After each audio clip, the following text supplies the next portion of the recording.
The proceeding will start shortly.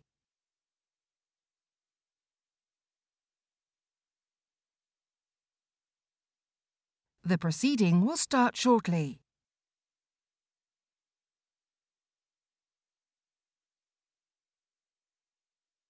The proceeding will start shortly.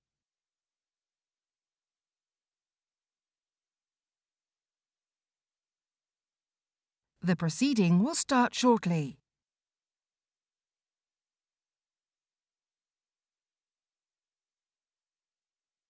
The proceeding will start shortly.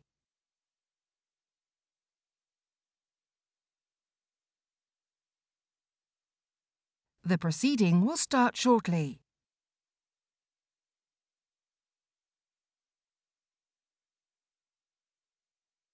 The proceeding will start shortly.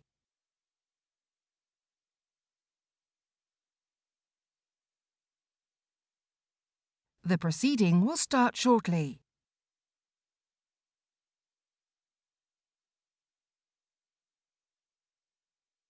The proceeding will start shortly.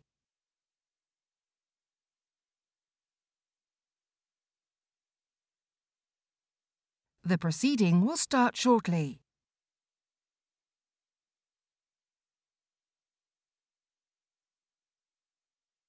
The proceeding will start shortly.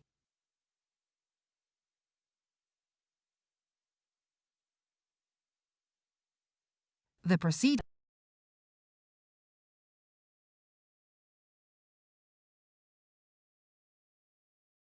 discuss the working culture at ITV. Last week we heard from ITV's Director of Strategy, Policy and Regulation, Magnus Brooke, as part of the evidence that we were taking into the draft media bill.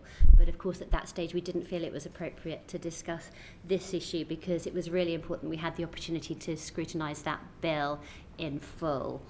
But we did feel it was appropriate to have a separate session to talk about the working culture at ITV, and I'm grateful to you all for offering us this opportunity to come in separately. So today we're joined by Dame Carolyn McCall, ITV's Chief Executive, alongside Kevin Ligo, Managing Director for Media and Entertainment, and Kyla Mullins, General Counsel and Company Secretary at ITV. You're all very welcome. Before we start with our questions, I thought it might be helpful for me to set out our approach today. Firstly, you'll all, I'm sure, appreciate that since we announced that we were going to do this session, both I and I'm sure members across this committee have been inundated with stories from people about their treatment when working in the media and their concerns. And we clearly don't have the manpower or the resources to investigate every single one of these individual cases, but I just want to put on record how grateful we are to everybody who's been in touch, and to reassure them that the questions that we asked today will have been informed by quite a lot of what they told us. Secondly, while it's inevitable that many of our questions today will link to Phillip Schofield and directly to the case that he's been involved in, we do fully intend to try and respect the privacy of the other individual involved. I know that ITV have been referring to him as person X within your correspondence. The point of today's session is not a witch hunt against Phillip Schofield. It is to investigate the wider issues that are raised by this case. And finally, shortly after we invited Dame Carolyn to appear before us, ITV announced an inquiry into the Schofield case. We've received the terms of reference for that on Monday, and we've published them on our committee's website yesterday. We don't expect that this inquiry will be a barrier to ITV answering any questions today, because we are seeking information that should already be available to the panel. Okay, before we start the questions, I'm going to ask any members if they have any interest to declare. I should start in that my father was a presenter of ITV for very many years. I'm a former ITV employee. Yeah, I'm a former ITV employee. I've accepted hospitality from ITV in the past. I've been to ITV events over the years, and I'm a former news anchor for ITV. I've accepted hospitality over the years from ITV as well. And if we're doing that, I have as well. Yeah, I went to dinner. We all have. I don't know how far we're going back, but I'm not sure if I have or not. I'll declare it. So we're just going to move on. Thank you very much. Dame Carolyn, since the story emerged about the relationship between Mr. Schofield and the junior employee on his programme, there has been a very common theme in response to from figures in the entertainment world, including some current and some former presenters on ITV. So, for example, Piers Morgan said, and I quote, "Everybody at ITV knew what was happening." James Haskell said, "I knew about this, everyone knew." Kevin Maguire said, "We had all heard the rumours." Can I just ask you, from your vantage point as the chief executive at ITV, do you class yourself in the category of the vast majority of people who seem to know what was going on, or are you telling us that everyone else knew what was going on, but somehow you and perhaps Holly Willoughby were the only ones who did not know? Yes, Chair, if you don't mind, I'd just like to say thank you very much for inviting me in here and my colleagues. We've taken these issues extremely seriously, as I hope you know. We're particularly glad that we're talking about duty of care in some detail. We look forward to that, and our culture. In every company I've ever worked for, and this is my track record, I've put people at the centre. I've always treated people well. I've always wanted people to come into a place where they feel comfortable, where they can speak up, where they can speak out, where they can be themselves, and where they're happy to come to work. One of the reasons we asked the KC to come in and look at this, the whole thing, is because we will always want to learn, to listen, to act. So whatever emerges from the KC inquiry, we will learn from it, because there will be lessons. No organisation can do anything perfectly, and we certainly are not saying we have.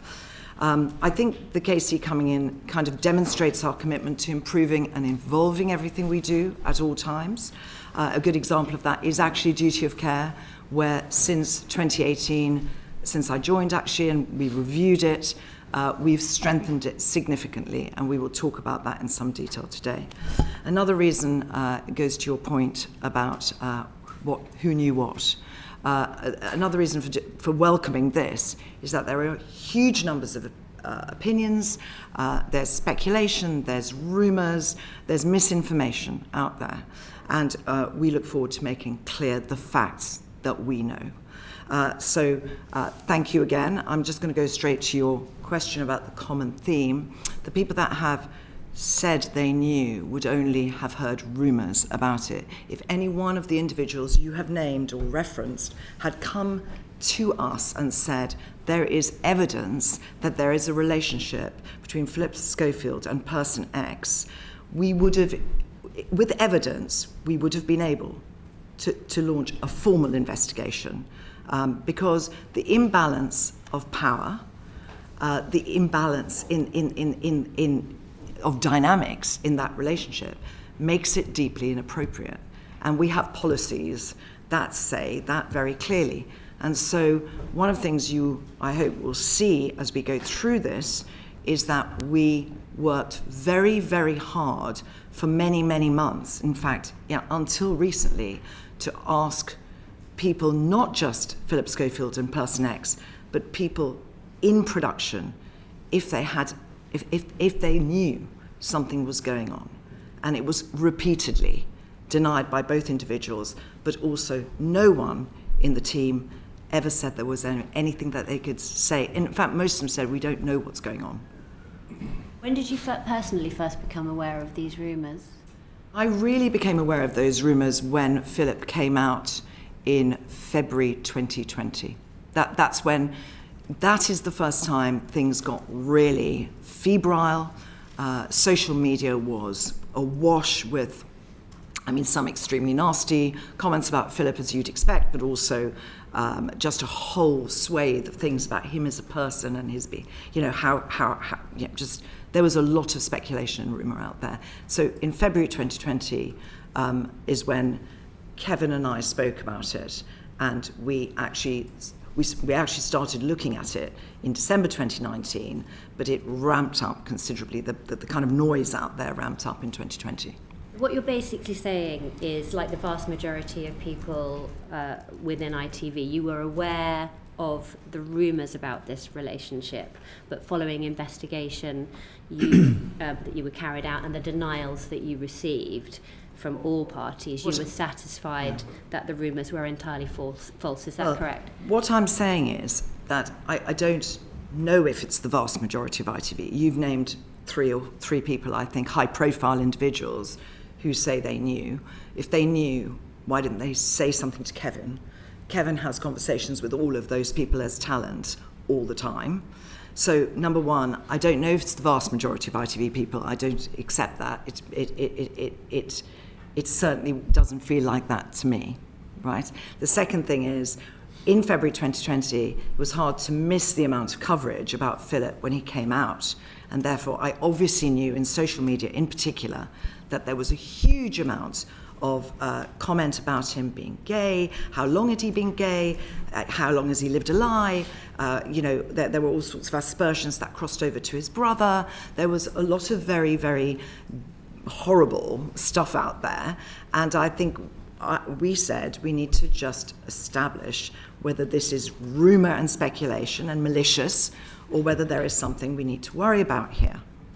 And you were given reassurances by both parties that there was nothing to be concerned about? If it's all right with you, Chair, I'd like Kyla. Now, Kyla is not just company secretary, she also is director, she runs compliance and also whistleblowing in ITV. I mean, she's responsible for those policies. I'd like to just go through the sequence so you can see what we did to try and establish whether anything was going on. Kyla. Certainly. So we first really became aware that of speculation and social media speculation, which was triggered by a newspaper article on the 6th of December 2019. And in that article, there was a reference. It was an article with many allegations and a lot of commentary about This Morning and about the relationship between Phil and Holly, and other presenters on that. But also, there was a reference to a Philip's PA and personal runner moving to a different programme despite a previous close friendship with him. Those were the words. And there was a huge amount of media speculation. Our head of daytime and our head of production on that day spoke to Person X because he was being inundated by press, by journalists contacting him, was aware of social media, and they asked the question at that stage, is there any truth in this? Is there anything that we need to know about a relationship with Phillip Schofield? And the answer was a categorical no. He was traumatised by the intrusion in his personal life, and our focus at that point then moved swiftly to duty of care for him and trying to make sure that we could support him in whatever ways were appropriate to handle the social media intrusion on his life. Conversations with him continued in January. Again, the focus on duty of care, but also asking the question each time. So we had HR involvement by this stage, the head of production who has continued having dialogue with Person X over the last 3 years at intervals. Person X and our head of HR for daytime spoke to him on many occasions, focusing on his welfare, but also using the opportunity to ask the questions. I think he was asked the question 12 times, and we have logs of the conversations that were had with him. At each stage, he categorically denied it. When Philip came out on the 7th of February, I believe it was, in 2020, again, a spike in social media commentary, and again, there were meetings with Person X and questions with him. In parallel at that stage, serious conversations with Phillip Schofield and his agent, very direct conversations with his agent, and that was Kevin who can talk to those, also our head of daytime and our editor in daytime. So at each stage we had various levels of management asking questions of both individuals, also of Phillip's agent, and in addition, as Carolyn has mentioned, there were various conversations with people on the production floor. Our head of production asked people working on both This Morning and Loose Woman, who might have been closer to Person X, to try and establish were there any facts, were they aware of any truth in this matter, and the answer at each stage was no. So we conducted all of those conversations at that time. No one came forward with any evidence. Straightforward, categorical denials each time it was asked. And conversations continued also in May this year, right up to the day when Philip finally admitted that he'd been lying to us. And at each stage, denials. So Kevin, I don't know if you want to touch Yes, on that. when did I first know? I think when Philip decided he wanted to come out, the agents and Philip presumably contacted the head of daytime and the producer of the programme, and he said, I've been thinking about this for a long time, I want to come out on air. And so that was discussed. And then I think when they'd had that discussion, I was called about it saying, there's going to be a big thing tomorrow, what do you think? I said, well, if that's what he wants to do, okay. Philip presents the programme Monday to Thursdays. He doesn't do it Friday. So this was on the Thursday, and he came out the next day when he didn't have to then sort of present the entire programme. So he just did it on a show that he wasn't presenting that day. So I went down the next morning to the studio to see Philip, to see how he was and everything. And there were various people around, and we discussed, was he sure? He was really agitated and nervous. And I remember saying to him, look, you don't have to do this now if you don't want to. You don't have to do it on TV if you don't want to. He said, no, this is absolutely the way I want to do it. I've been thinking about this. This isn't a sudden decision. I've been talking about this with my family. It's just the moment now I want to do it. So I said, okay. Then there was a moment when we were alone, and I said, look, Philip, don't worry about ITV supporting you through this. It's fine by us if you want to do this. Is there anything that you want to tell me now? Is there anything we should know that has prompted this, or that you want to share with us now? Because it's fine, but we just don't want suddenly tomorrow or the next day to hear something we didn't know about and be blindsided by it. And he absolutely, categorically said, no, there's nothing. This is just a private matter, and I want to get it out there because I've been thinking about it for so long. So that was it, really. From what you're saying, I mean, it sounds to me like you regard the efforts that you went to chase this up as being adequate. And I mean, I'm not going to put words in your mouth. Did you think that they were adequate? Do you think that they were competent? What we think about this is that, just remember, there's another very important bit of the timeline, which is on March 2018, all ITV employees were sent home because lockdown started. And so this was very close onto March 2020, did I say 2018? March 2020. So it's just quite important that, because then this all stopped, because no one was at work, and actually Person X was put on furlough for 9 months. So it's just an important thing, and over that time, our head of production had duty of care conversations with him, but nothing else. So it's just important in terms of the process we went through that it stopped in March for reasons of lockdown. What we would say is that we had done, we feel, from a process perspective, but also from a human perspective, we asked multiple times of both individuals, both formally and informally. And so we felt that was proportionate to what we had, because we had no evidence. No one brought us anything tangible, either on the production floor or from the outside. There was only hearsay and rumour and speculation.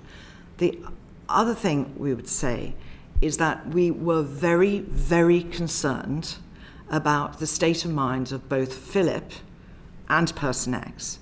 So Philip was not in a good state, as Kevin will tell you, when he came out. Very anxious, very worried, very nervous, very worried about the social media backlash, all of those things.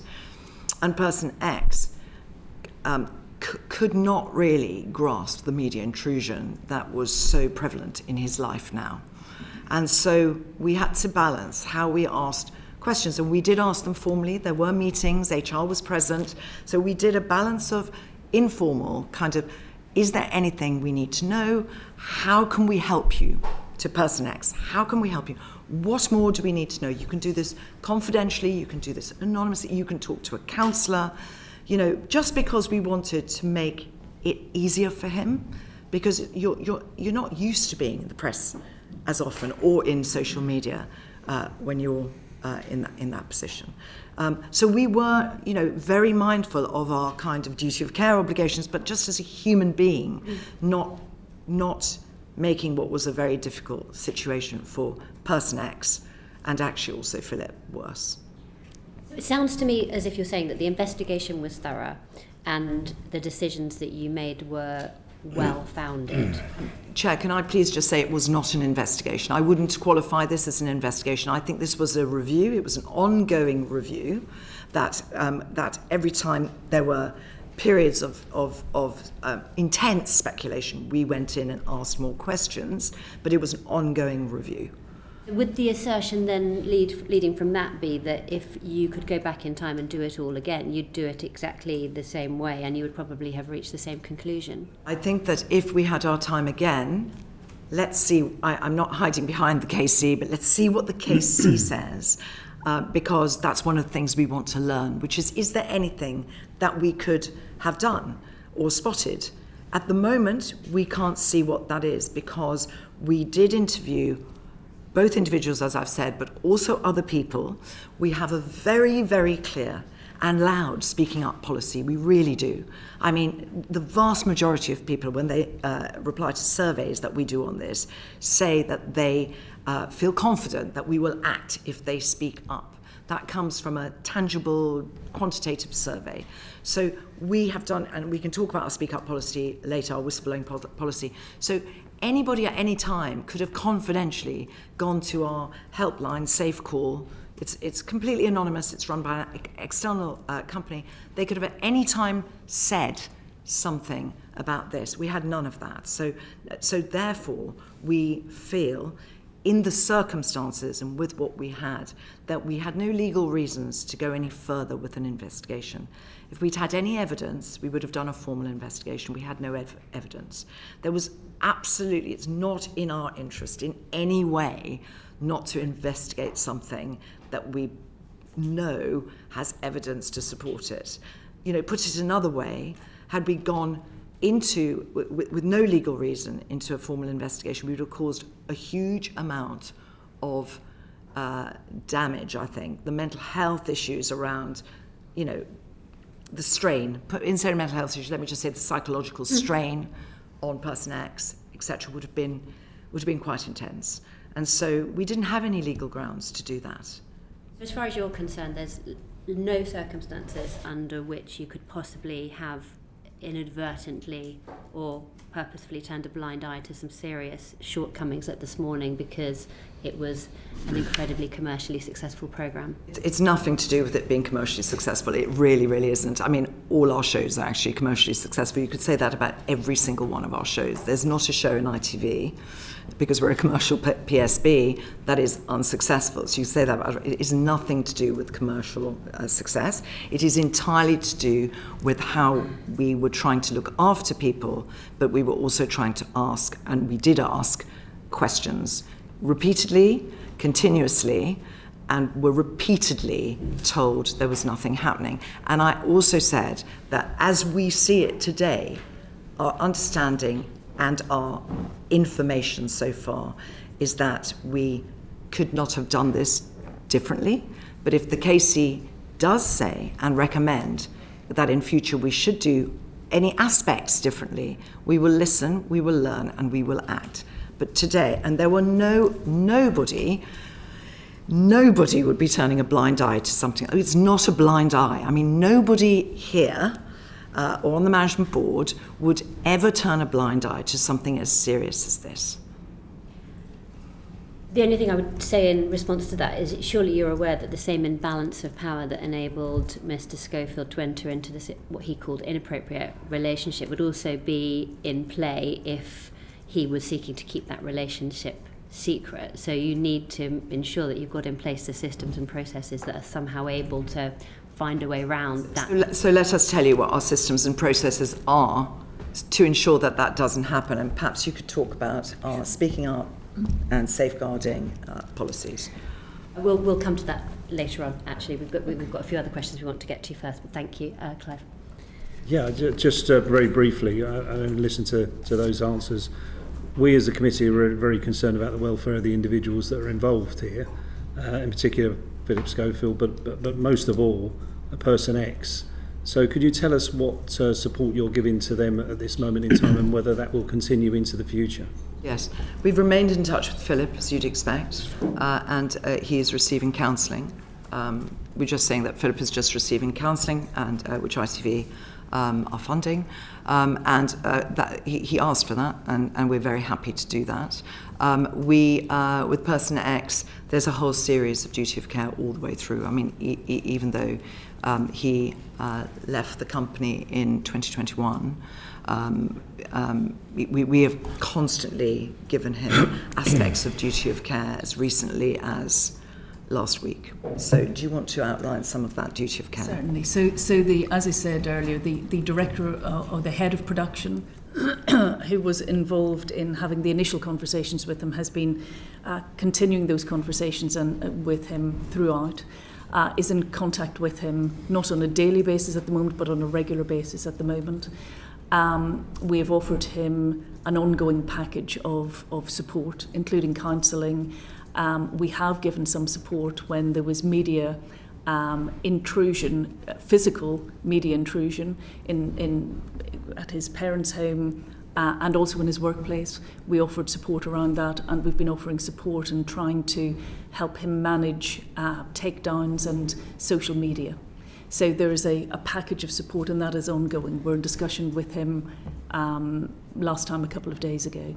And we've seen reported, as you've written to us, saying that he doesn't want to speak, he doesn't want any publicity around this, and he wants it really to die and go away, which I fully understand. But if he wanted to speak out, you're not aware of any impediment to prevent him from doing so? There's no impediment. There are no NDAs, gagging orders. There is nothing in place from our perspective that would stop him speaking out. When he left ITV, he entered into a standard settlement agreement. There is a clear carve-out in that which makes it very clear that for whistleblowing, speaking up, there is nothing that would prevent him from doing so. Thank you. You share concerns that Phillip Schofield's being hounded like Caroline Flack? I don't want to make those comparisons, although I would say I think he has been hounded, and I think he said himself that he has nothing really. If it wasn't for his daughters, he wouldn't be alive. He said that publicly. And are you personally, individually concerned for his welfare? I'm very concerned, yes. Look, I spoke to him the day before, just because I knew that him standing down from this morning was a pretty major thing in his life. I actually phoned him and just said, look, I know this is very difficult, and Kevin has offered you further work, so please don't feel awful about it. There is more, and he was really grateful that I'd called him. He said, look, this means so much to me. I didn't know he was going to say on Friday that he had lied to us and that he had hidden this for so long. But no, we have been concerned about Phillip, and we've been extremely concerned about Person X because the level of intrusion in his life is unbelievably awful. Have you individually spoken to either of them since that? I've never spoken to Person X. It wouldn't be something that I would do. But I have spoken to Phillip, as I've just said. Have you spoken to Phillip since he admitted that he lied about this relationship? He just sent me a text saying how deeply, deeply sorry he is for lying to ITV and to his family, and for how much has been caused by it. I did speak to him. Rather like Caroline, I spoke to him when he wanted to step down from this morning. I think it was the daily, effort of doing a show for 2 hours live every day was the thing that made him think, there's too much noise and I don't want to do it anymore. So sorry, is that all right? And we said, well, if you want to step down, you can step down. And we did talk about, because there was another show coming up a couple of weeks later, the Soap Awards, that he was booked to present. And I said, are you still okay to do the Soap Awards? Do you want to do that? He said, yes, absolutely. Dancing on Ice is the only other show he does for us, which is in January, once a week show. And he asked about that, and we said, well, don't worry about that now. That's so far away, we can deal with that later, but don't worry. And I think on the record I said he would be continuing to work with us. And then, I can't remember if I actually asked him at that conversation, but there isn't anything, is there, Philip? And he said, but he would have said, no, there wasn't. I mean, it was just 3 or 4 days before he said, actually, sorry, I've been lying all the time. He looked me in the eye and promised me that there was absolutely no truth whatsoever in the rumours of this relationship. And because it was corroborated, I suppose, by Person X, and there had been, through the whole of this, have been no complaints as such from certainly anybody in ITV about it. Obviously there were rumours and things. I believed him, and I believed his agents and everyone. And then 2 days later, everybody comes out and says, no, it's a lie. It is important to talk about how many times you spoke to the agent, or that the head of daytime spoke to the agent. So a lot of conversations were had with Philip's agent about this whole issue. Yeah, many more than with Philip himself. So you can be a lot more direct, obviously, with the agent. And the agent, because the agency handles quite a lot of clients on ITV, we talked to them a lot, and they were consistently adamant that these rumours and more kind of, what should we do to make them go away? Can we take legal action? What can we do? And discussions like that, but absolute categorical denial. Of course it's not true. No, Philip's definitely not. No. And so we didn't pursue that with them.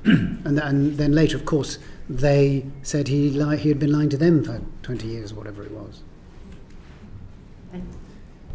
Thank you, Chair. Good morning, everybody. And Dame Carolyn, do you ever find yourself asking yourself the existential question, why am I here?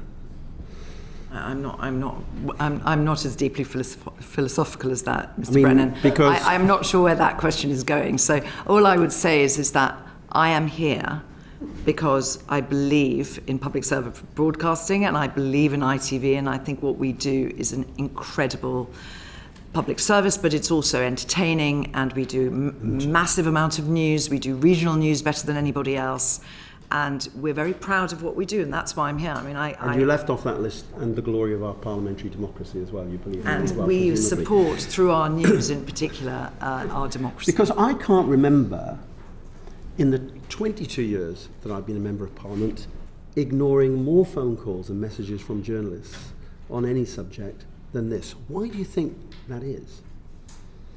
I think that we produce a huge range of programmes. We have a huge amount of talent.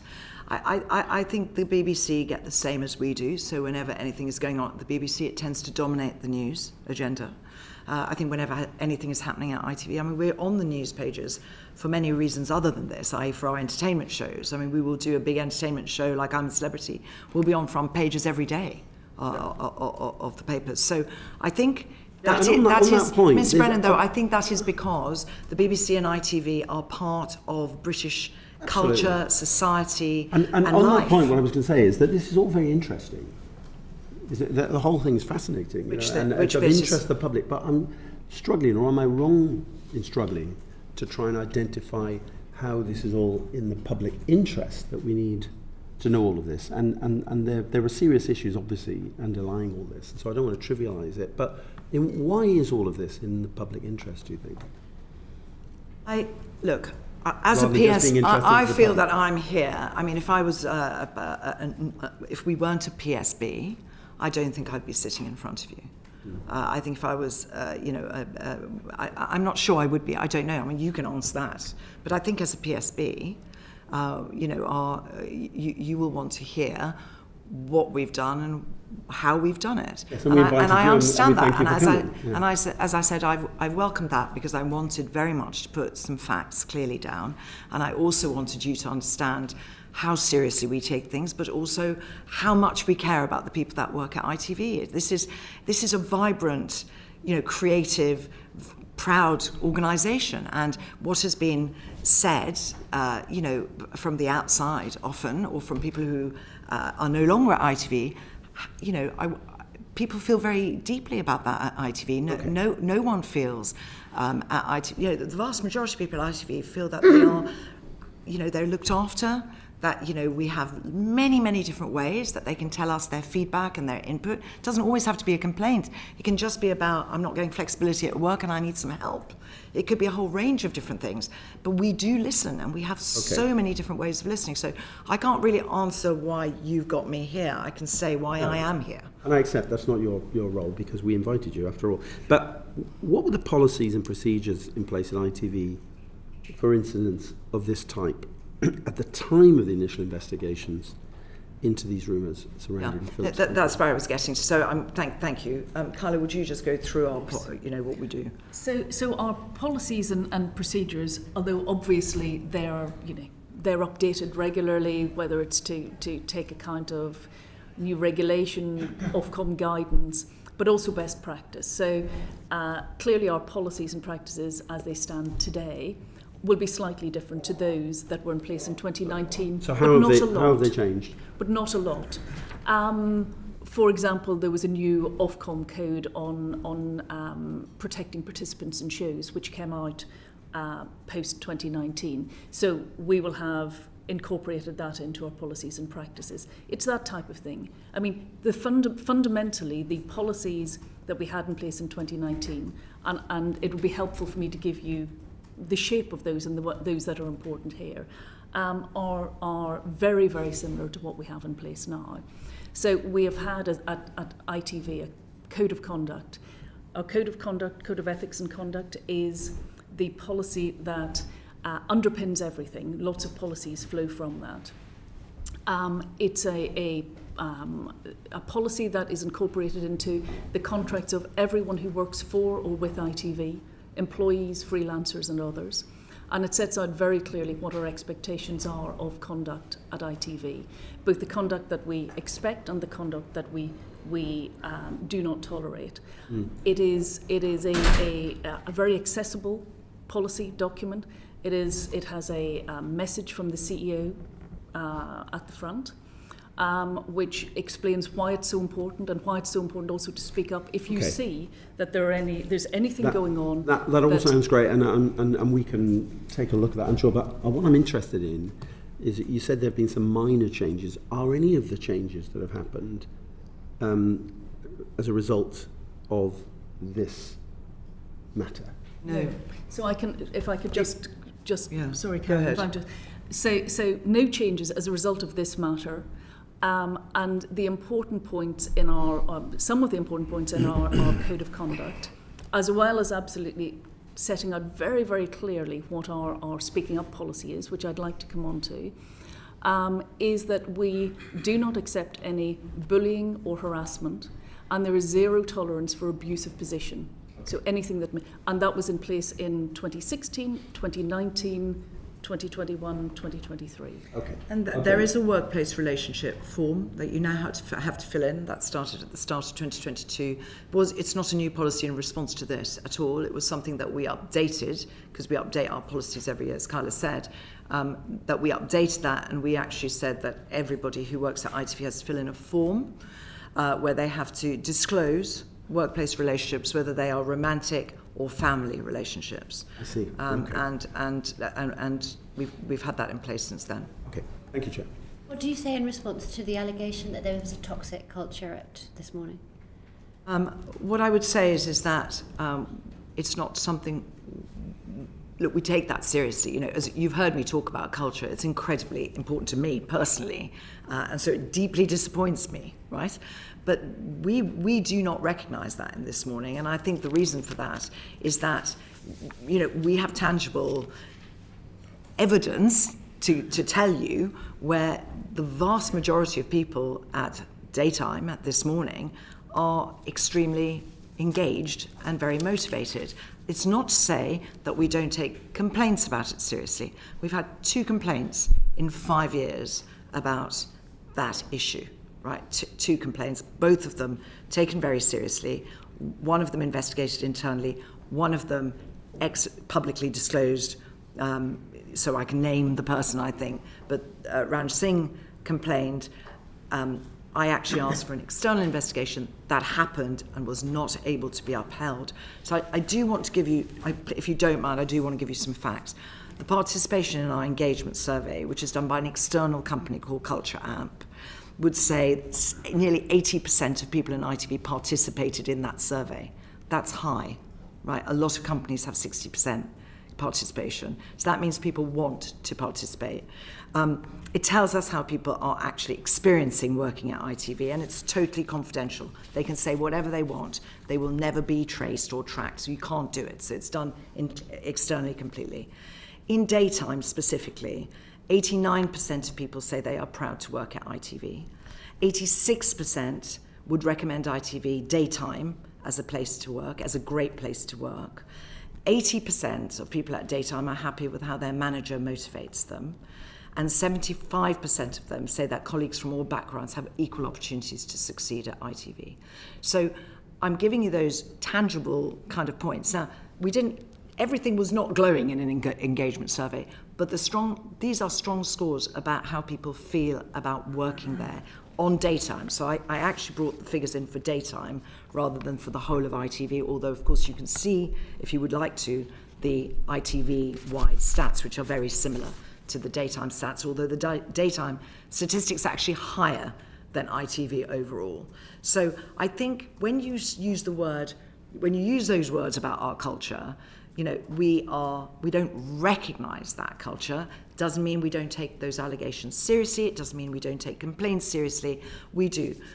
Just to build on what Kyla said, if you don't mind, in terms of policies, because it's all very well having policies, but if people don't read the policy, or they find, that they just ignore them, or they say, oh, that's just, corporate gobbledygook, there are so many other ways that people can make themselves heard.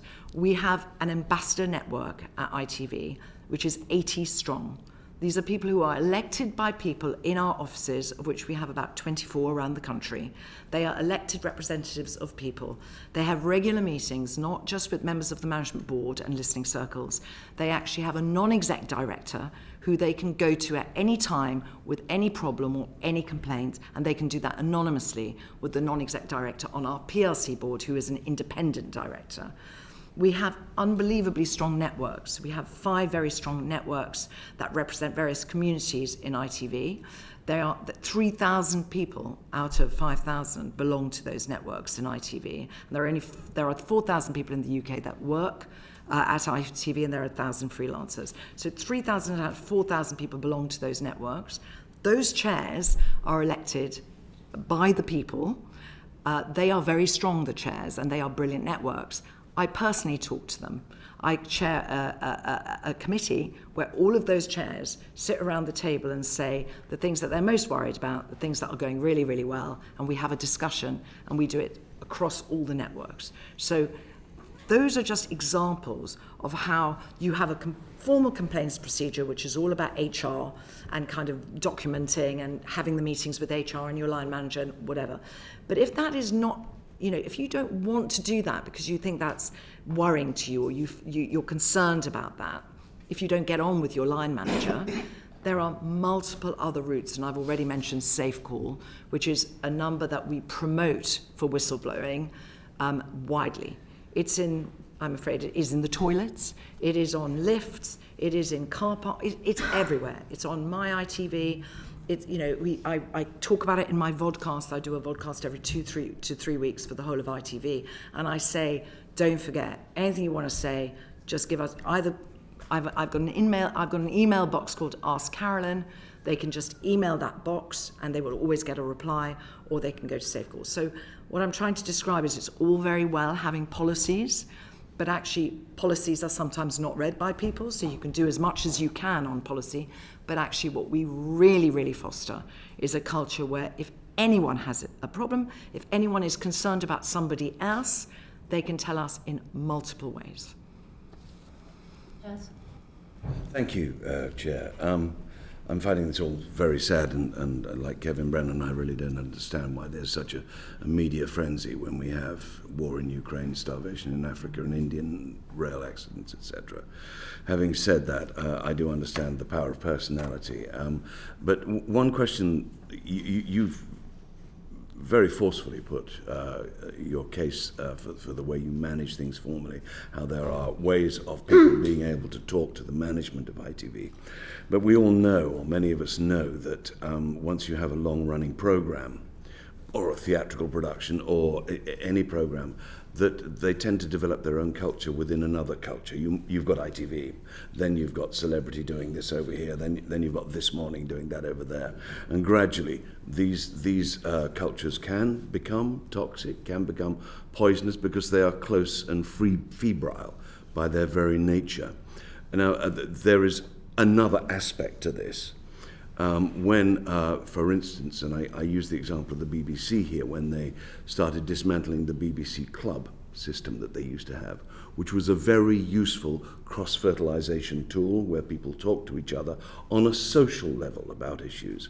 Once you take that away and people aren't meeting across the different programs that are being made, have we taken away some form of reference for people to actually air these views totally informally, without going through the management system? I'll start and then I'll hand over to Kevin because of productions, but I think we've done the reverse. I think what we did over lockdown, which many people in the world found very, very difficult, but people who were used to coming in every day and being in a buzzy culture and with lots of teammates, they found it particularly difficult.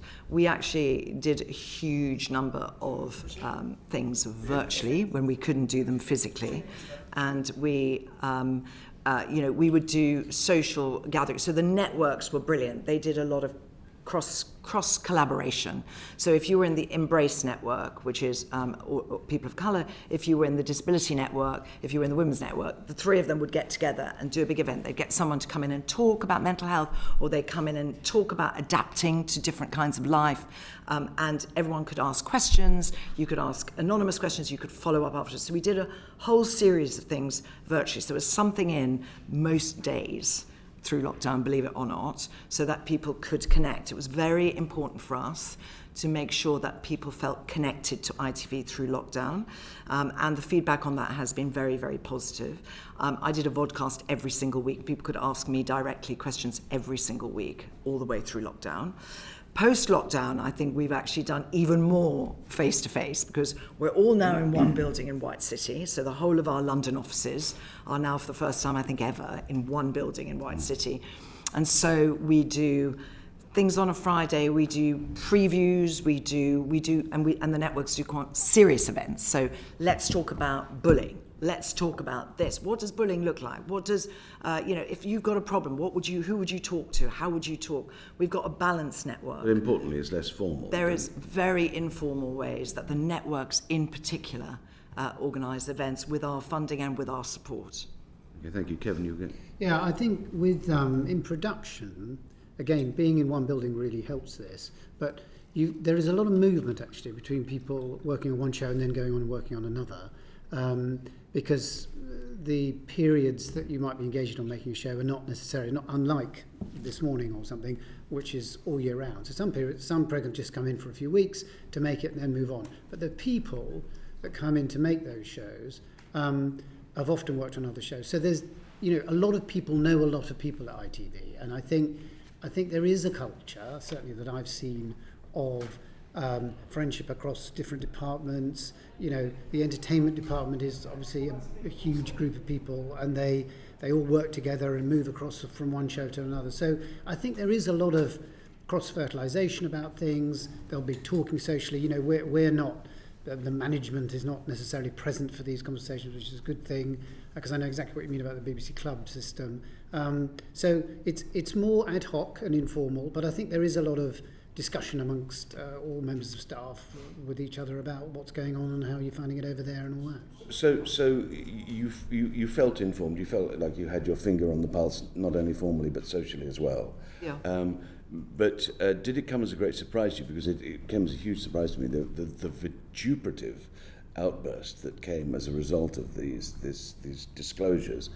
For instance, Eamon Holmes said in the tweet that Schofield has finally been caught out, but he's not the only guilty party. 4 high members of IT management knew the sort of man he was and never once took action to prevent him controlling or taking advantage of young people.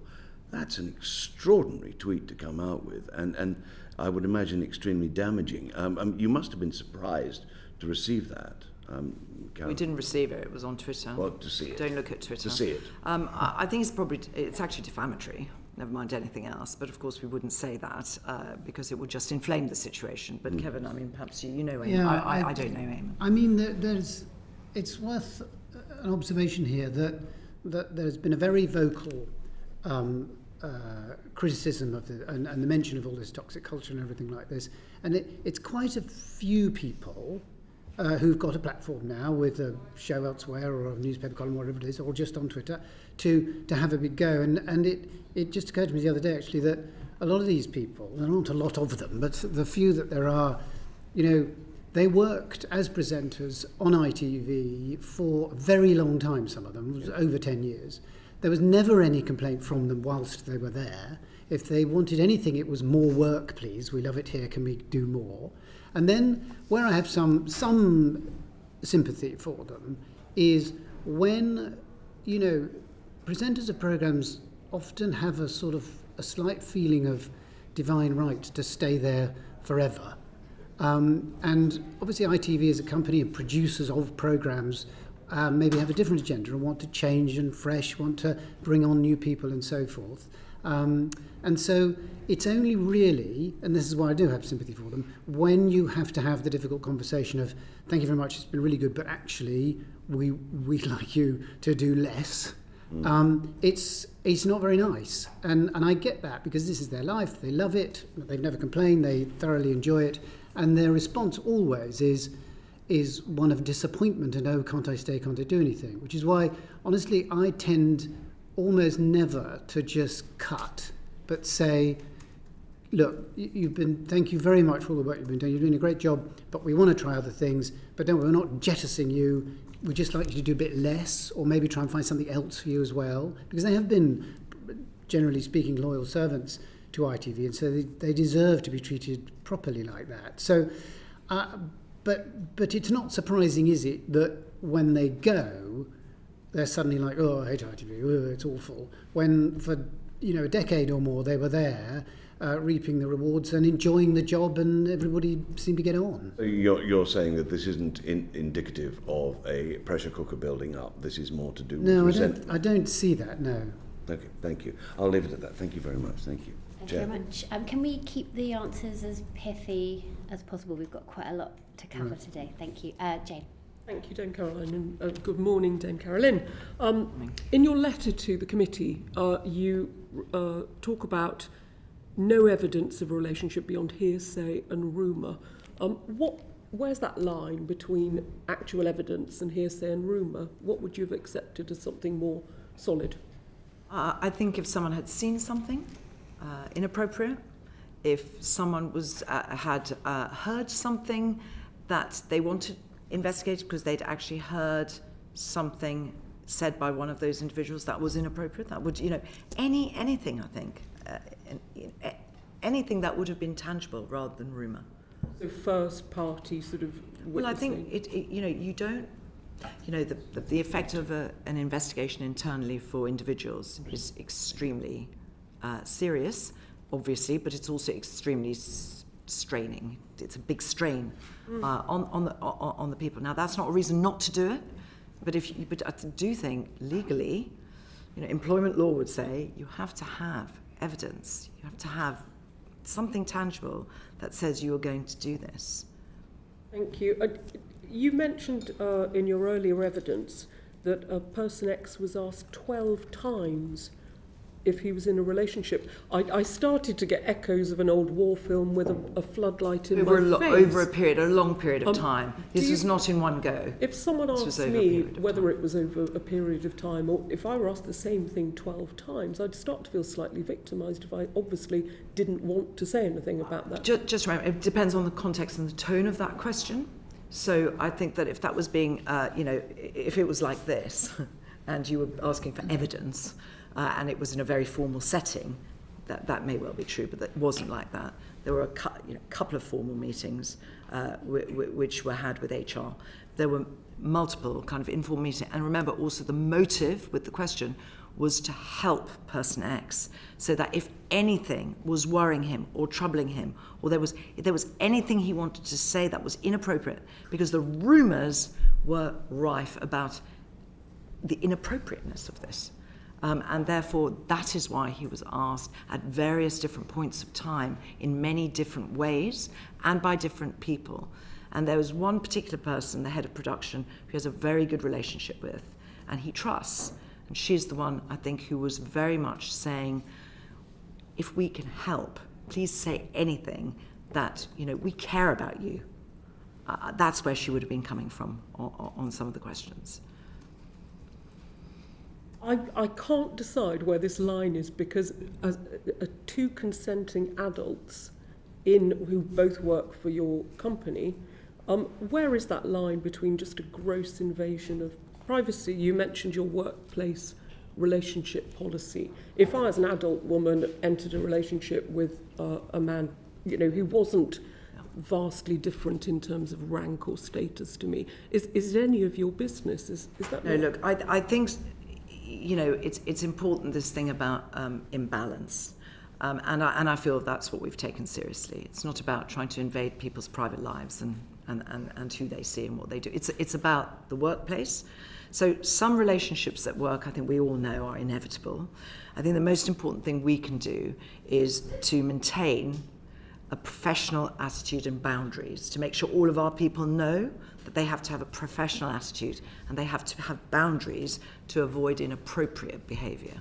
And that's why we have the code of conduct, the safeguarding policy, the speaking up policy, the workplace relationship policy. The whole thing we are trying to do every day, actually, is to ensure that we have a safe and respectful place where people come to work. So if you cross that boundary, and I think you would say that someone with that kind of different dynamic in power, that was inappropriate. And I think we would have, if we had had any evidence or knowledge of that, if Philip had said that to us, we would have acted swiftly in that we would have investigated and we would have taken action. However that action would be, I can't say because it's hypothetical, because it would depend on when and where. But it was inappropriate to have a relationship with someone so junior in daytime. Thank you. Many armchair commentators on social media would point out the irony of Parliament speaking to a company about appropriate relationships at work, but I'd like to ask what action would have been appropriate. I know you've said it is hypothetical, but the circumstances are fairly clear and the individuals are known to you. So what would have been appropriate reaction had one of the individuals admitted it and said, we're in a relationship and it's all fine? I think that's where the context is very, very important. I think the context becomes all important. So rather than going through all the scenarios, I think we have to say it would depend on... We would say this is a deeply inappropriate workplace relationship given the power imbalance. Deeply inappropriate in any context. Would you have covered that up? No. If one of the individuals had admitted a relationship? Why would... No, I don't think so. I think, it is their private lives, but it is in the workplace. And therefore, if once it is in the workplace, I think it does become something that we wouldn't in any way try to cover up in any way. And would you have taken one of your biggest stars and someone who nationally was everyone was so fond of, would you have removed him from... Yes, I think if that was necessary, if the context gave us that, if the investigation said, that things have emerged that are deeply inappropriate in the workplace, and I think if we'd known that at the time, we'd have acted very swiftly. Thank you. Thank you, Julie.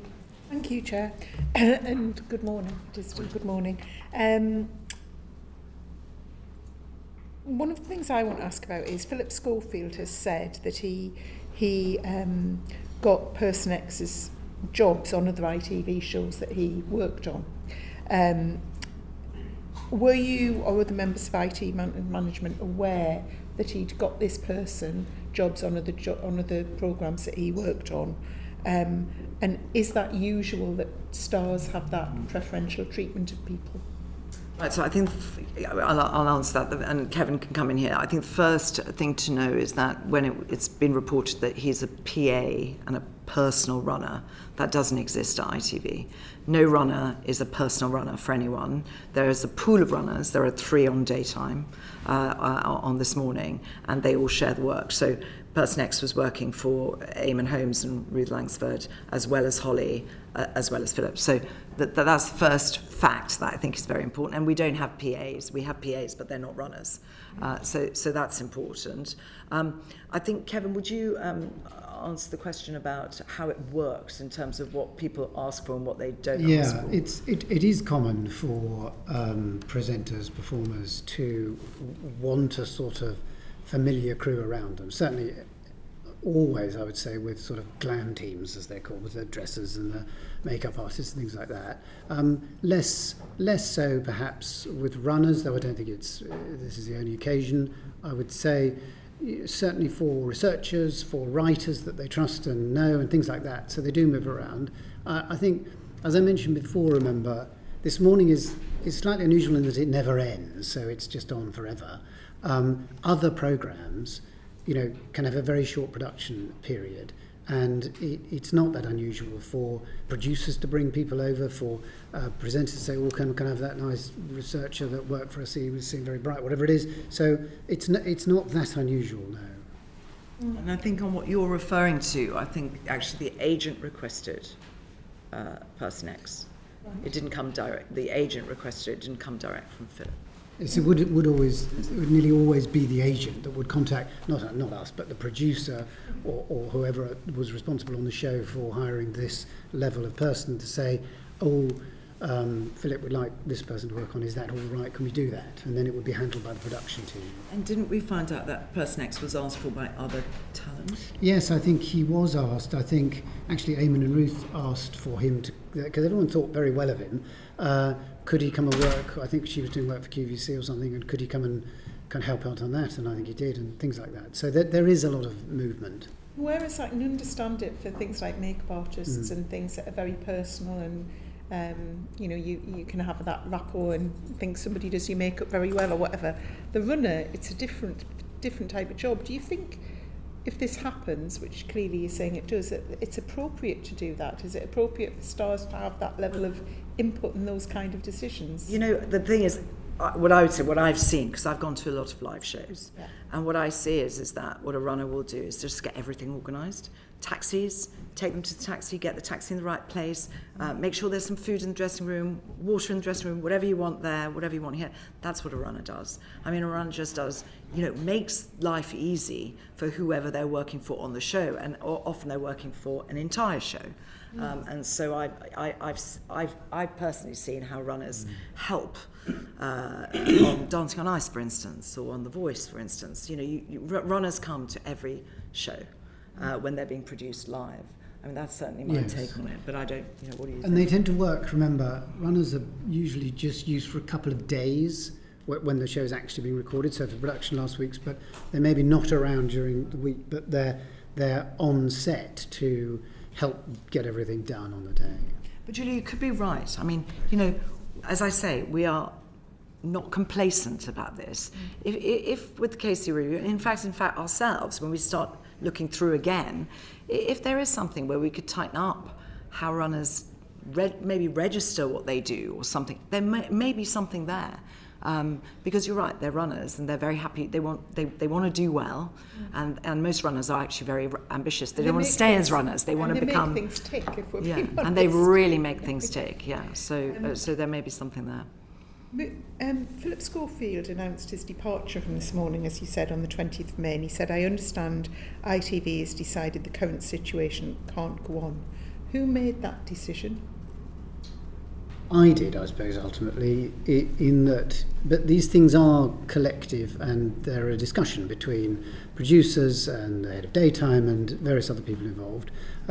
Constant dialogue with the agent when it's as big a thing as this. But if I can just expand the question a bit, what do you think the situation was that couldn't go on? I think it was the media speculation. It was amongst the staff, amongst Some of them it was, this is sort of relentless. Will it ever go away? How can we make this sort of programme with all this scrutiny?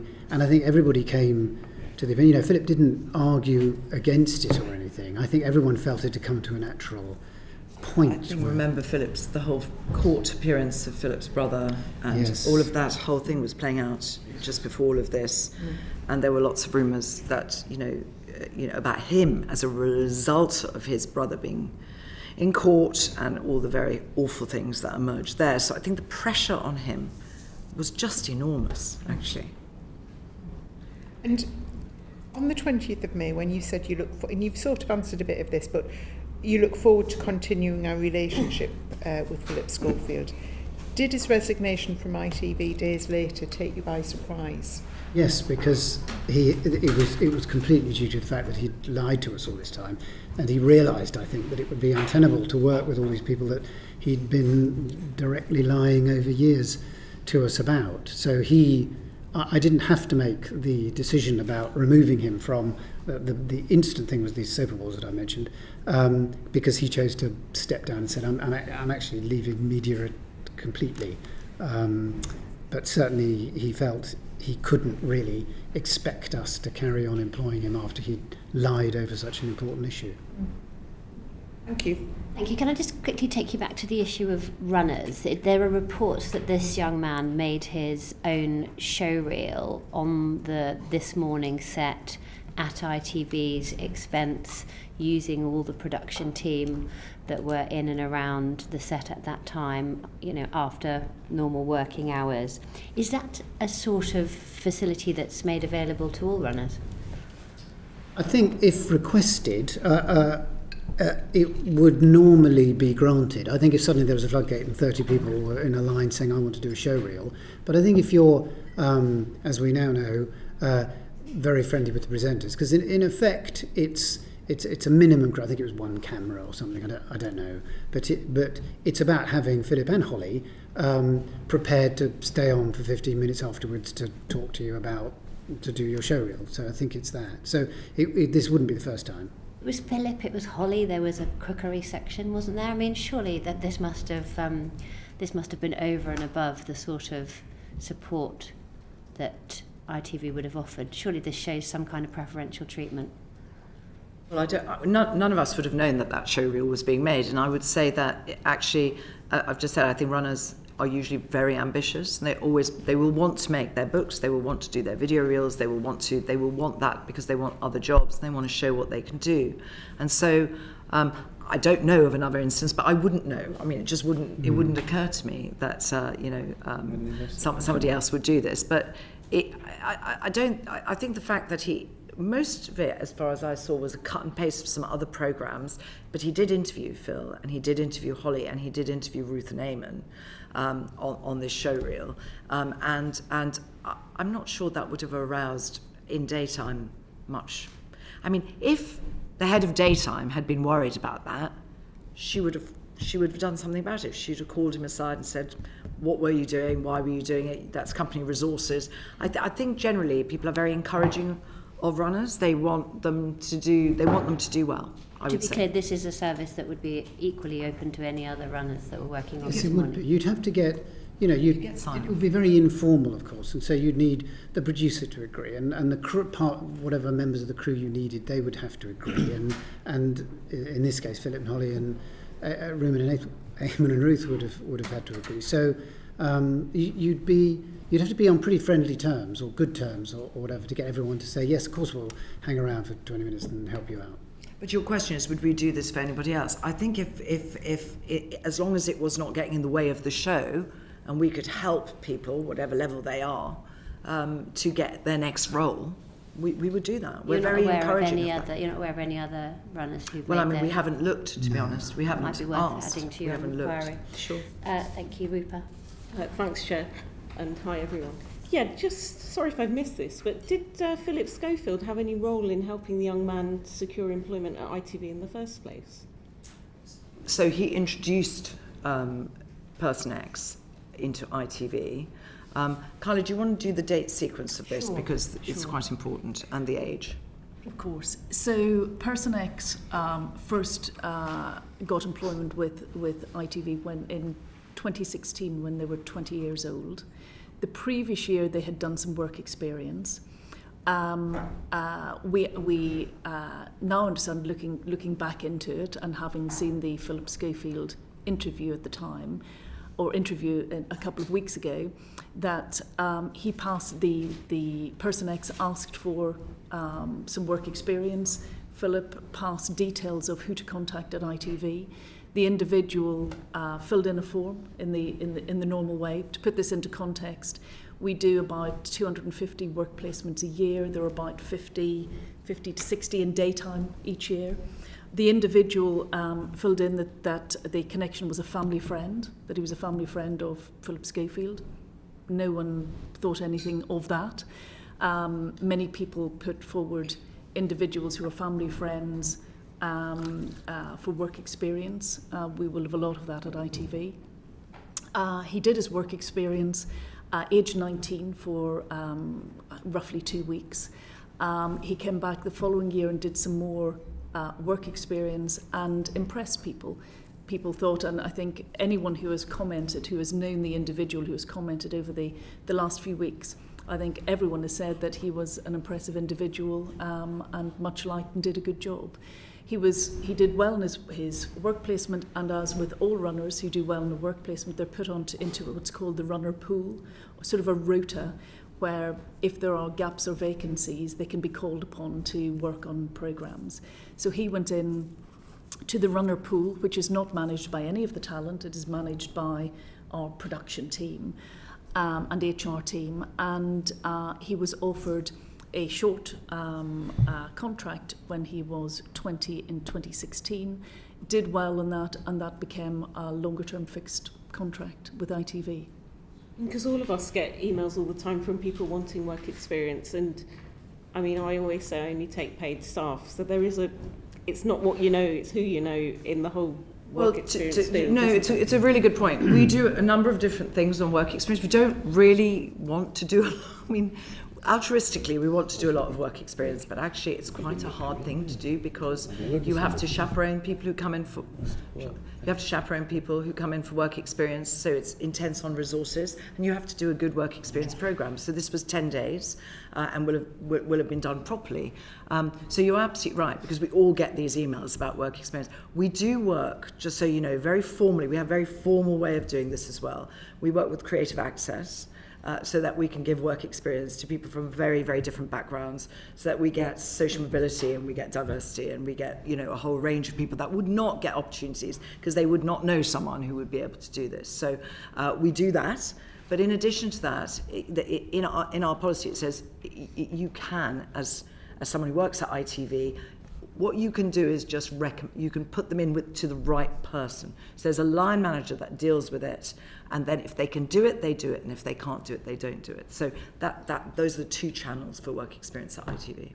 Just something else you said is that sort of agents were involved. Just I'm trying to understand, is it YMU, the management company or something? Just what's their role in this? Because you told us when you were first aware of rumours swirling around and you started probing a bit, would they, if they had been aware of concerns, would they have said anything, or yes. Are they a supplier that doesn't want to fall out with ITV? No, they're not a supplier. Kevin can explain this. Yes, that YMU is a large agency of mainly presenters and so forth, and we've had a long working relationship with them. Sorry, what's your question? If they knew what their relationship with ITV? It's. Would they have raised alarm bells, or would they not want yes, to? Yes, they would. I think they certainly would if they thought something surprising, untoward, or whatever. Even a production company, if there's such a yes, thing. They would probably first off go to the producer of whatever show was relevant here, because that would be their contact. That would be the producer, in effect, that chose the hiring of whoever is on screen. So they would have a regular contact with the producer. I mean, at a bigger level, they might go to the head of entertainment or the head of daytime or me about what's going on. So I think you would like to think if they knew of something, they would have said it. And because we did speak to them a lot over this particular issue over the couple of years or whatever it was, they just constantly denied that anything untoward was going on. And I think, they made it very clear that they did not know anything. In fact, they had lawyers working on behalf of Philip to defend him because he had denied it to them so strenuously. And you were in a number of meetings with them, with the lawyers, because we were asking them questions about what of Philip. So our relationship with them is they represent our presenters, and therefore we negotiate contracts with them, but they don't supply us. I mean, they're not as... They don't make programs or something. They don't make programs. And you've instructed a KC, so obviously you're taking it very seriously, to review the facts of this case. Are those results going to be published in full so we can all see? The findings will be published. And just is that normal for your normal complaints procedure? How independent is your complaints procedure? I know from watching both Morning Show, which sometimes this saga feels like, and Succession, people kind of joke about, internal investigations. They can be used for many purposes, can't they? That is TV. I'm afraid that's fiction. But true, anyway, but we'll get on to the fiction facts. and faction and reality are all merging here. So we take all complaints very seriously, whether they're raised informally or formally, whether they're raised. We've got very clear grievance procedures and how things need to be handled, disciplinary procedures. So if someone raises an issue internally, it will be assessed by HR. Your own HR department, or an independent, like this is a QC. It's in the first instance, just to ascertain the facts. If someone raises an issue and it's an HR-related issue, our HR team will assess the facts. They will then work out whether it's something that where we need a formal investigation into it. If we have a formal investigation, depending on the facts, not in every case, but in many cases, what we will do is ensure that the investigating manager, so a senior manager within ITV, is brought in, but from outside outside the relevant department. So, for example, in one of the cases which has been widely covered in the media recently, where the individual was not named, but it's been widely covered that they raised issues about bullying and inappropriate behaviours in the workplace.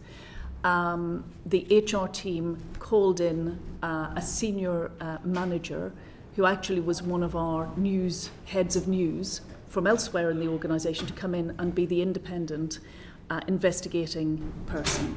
And that they conducted with HR support, they conducted a review into that particular case, looked at all of the allegations, looked at the documentation, interviewed a raft of people, and in that case I can say, it hasn't been said publicly, but none of the allegations were upheld in that particular case.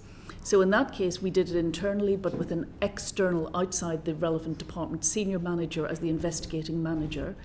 In the case of Dr. Range, as Carolyn has said, we instructed an external HR company called HR Clarity, who conducted an external investigation. We look at each situation and the facts as they stand, and the severity of the allegations that are swirling, and decide whether it's more appropriate to do something internally or externally. So it's not one size fits all.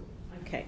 And you mentioned Dr. Rand raised a complaint. Is it the same as the GMC, the Law Society, that BAME people get complained about more than non-BAME people? I don't know if you've done these figures. People of colour complain more, do you mean? About. I know you raised the complaint. I don't know if you know that. I don't know those statistics. I mean, given that, how many complaints have we had? So can I just say that over the last 5 years, we've looked at the statistics. We thought you might be interested in them. There have been 128 complaints. Sorry. Actually, I think this is going to be coming to later. I was just interested in the BAME thing, if you want to. Well, now that I've started, so 128 complaints which have been investigated by our HR team, either formally or informally, across ITV, across the last 5 years. And of those, 5 related to this morning, 5 of those complaints of the 128 across the last 5 years. And as we've said earlier, 2 of those related to bullying or harassment, and both of those have been discussed so far. today. And just last one from me. We know that Phillip Schofield's previous co-presenter, Fern Britton, apparently left because she was paid £225,000 less than him. Is there differential pay for the same role in your organisation? That's sort of 12 or 15 years ago, I think. Right, so everything's all overhauled. I think you'll find that everything has changed quite a lot. Yeah. So Philip and Holly on equal pay. Philip and Holly on the same. Depends on the individual show. Could you just repeat that? What did you just say? Yeah, I would say Philip and Holly were on the same wage because they were doing the same job. But probably not, although it was a long time ago, not when they started, because she would have been junior and he was already well established, sort of thing. But we've made it a policy now that when people are clearly doing the same job, like panellists on a show or something, they should be paid equally. Okay, thanks. Thank you, Rupert. Can I just quickly go back to the KC review? If there's anything that Ms Mulcahy finds that's outside of the terms of reference that you've published, what will you do to ensure that these are appropriately treated? So I'll just start and I'll hand over to Kyla. We've said really clearly, there's a paragraph in the terms of reference that say if anything comes up that is not in scope, she will capture those and she will bring them to the attention of the board. And once that review is concluded, depending on the findings clearly, will you be potentially reviewing the position of any ITV staff? Look, I think we're taking the review, as you can see, extremely seriously. We wouldn't have initiated if it wasn't very serious. I would say that we will listen to everything that's said, but I don't want to get into hypotheticals or preempt the KC review or prejudge it. How potentially might you hold people to account depending on these findings? Well, as I said, I think that depending on the findings, we will listen and we will learn and we will act. But I don't know what the findings are going to be, so I'm not going to go into a hypothetical situation that I don't know of yet. What other parameters are made? I mean, worst case scenario. I don't want to talk about scenarios that we don't know yet, Chair. I'm afraid that we would just be speculating as to what the findings are going to say. And the reason we've got a KC is to take away speculation and to look at the process, to look at the facts, to look at our approach, and then to come out with some findings. She will be able to interview anybody that she wants.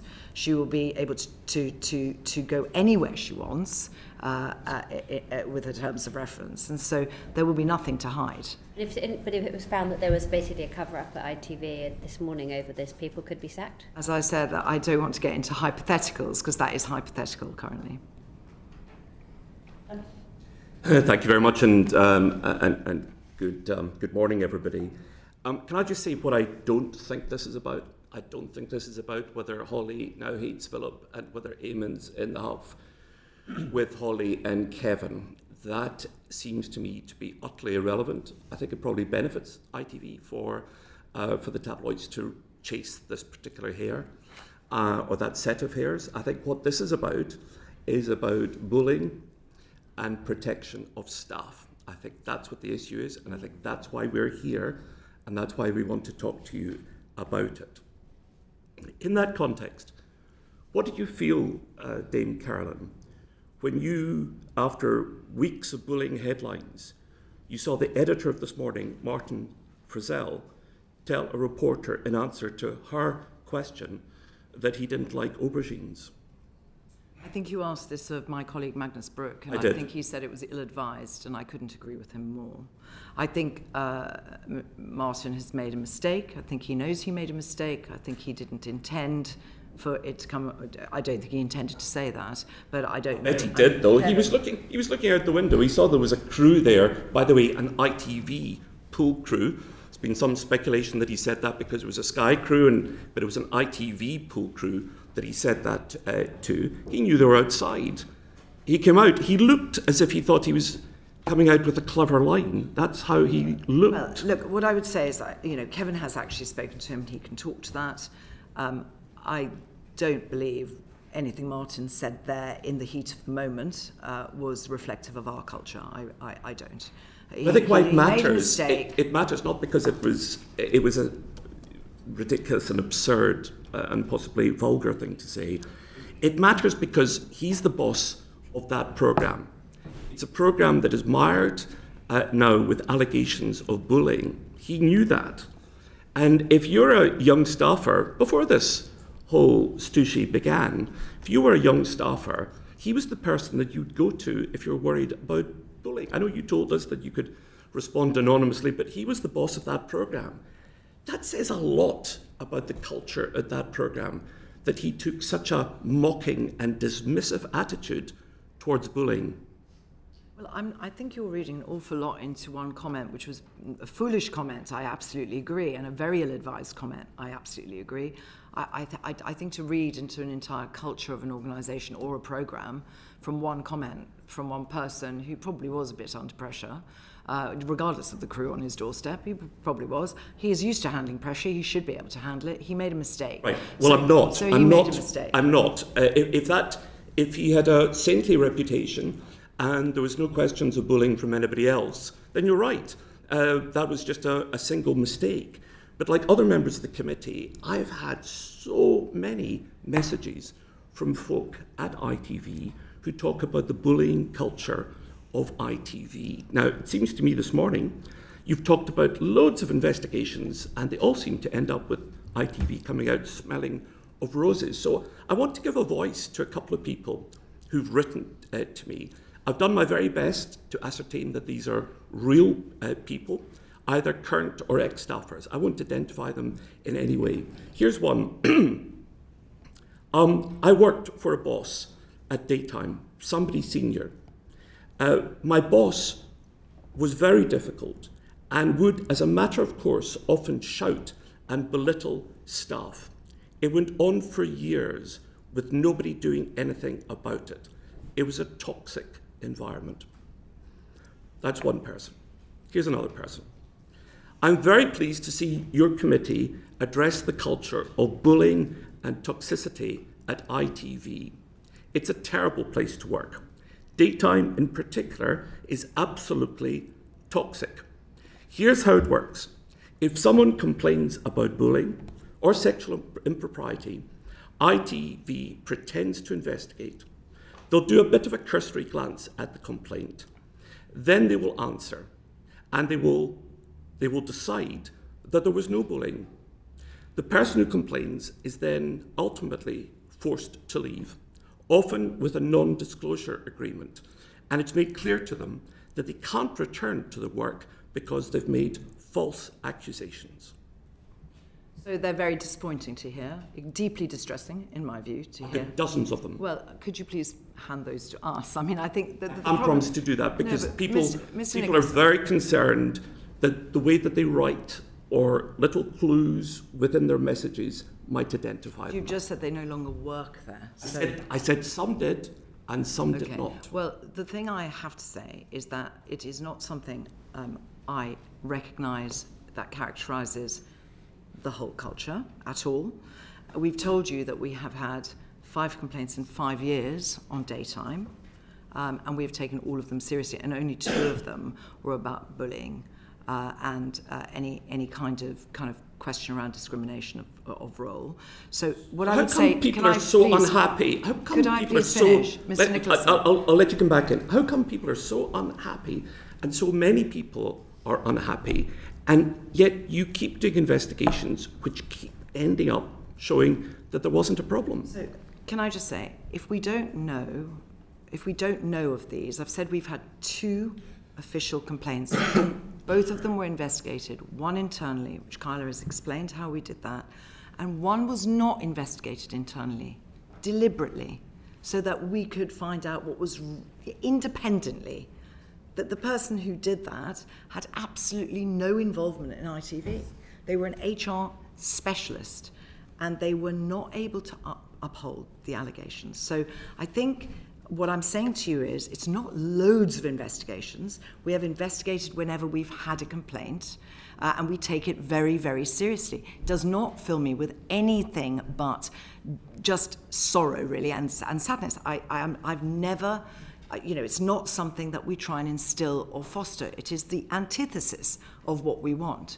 So if you are getting many people calling you, I honestly feel there is a confidential way that you can let them speak to us, because that's the way we can actually look at this properly and do something about it. We will do something about it. All right, I'll ask them. Yes, please. Okay, because I can't do anything if they're telling you about it. I'll ask because them. I run ITV. I'll ask them, though I think there's a trust issue. Well, I genuinely think that if there is a trust issue within daytime, which you're trying to describe, which because you have knowledge that I don't, because you've been talking to people, then there are other ways that they can talk to us that don't betray any trust issues with daytime.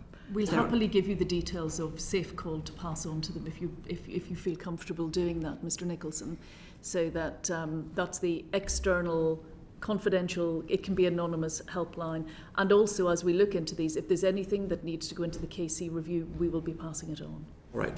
Now, Dame Caroline, this morning you've talked about the ways in which ITV talked to Mr. X about the situation at ITV.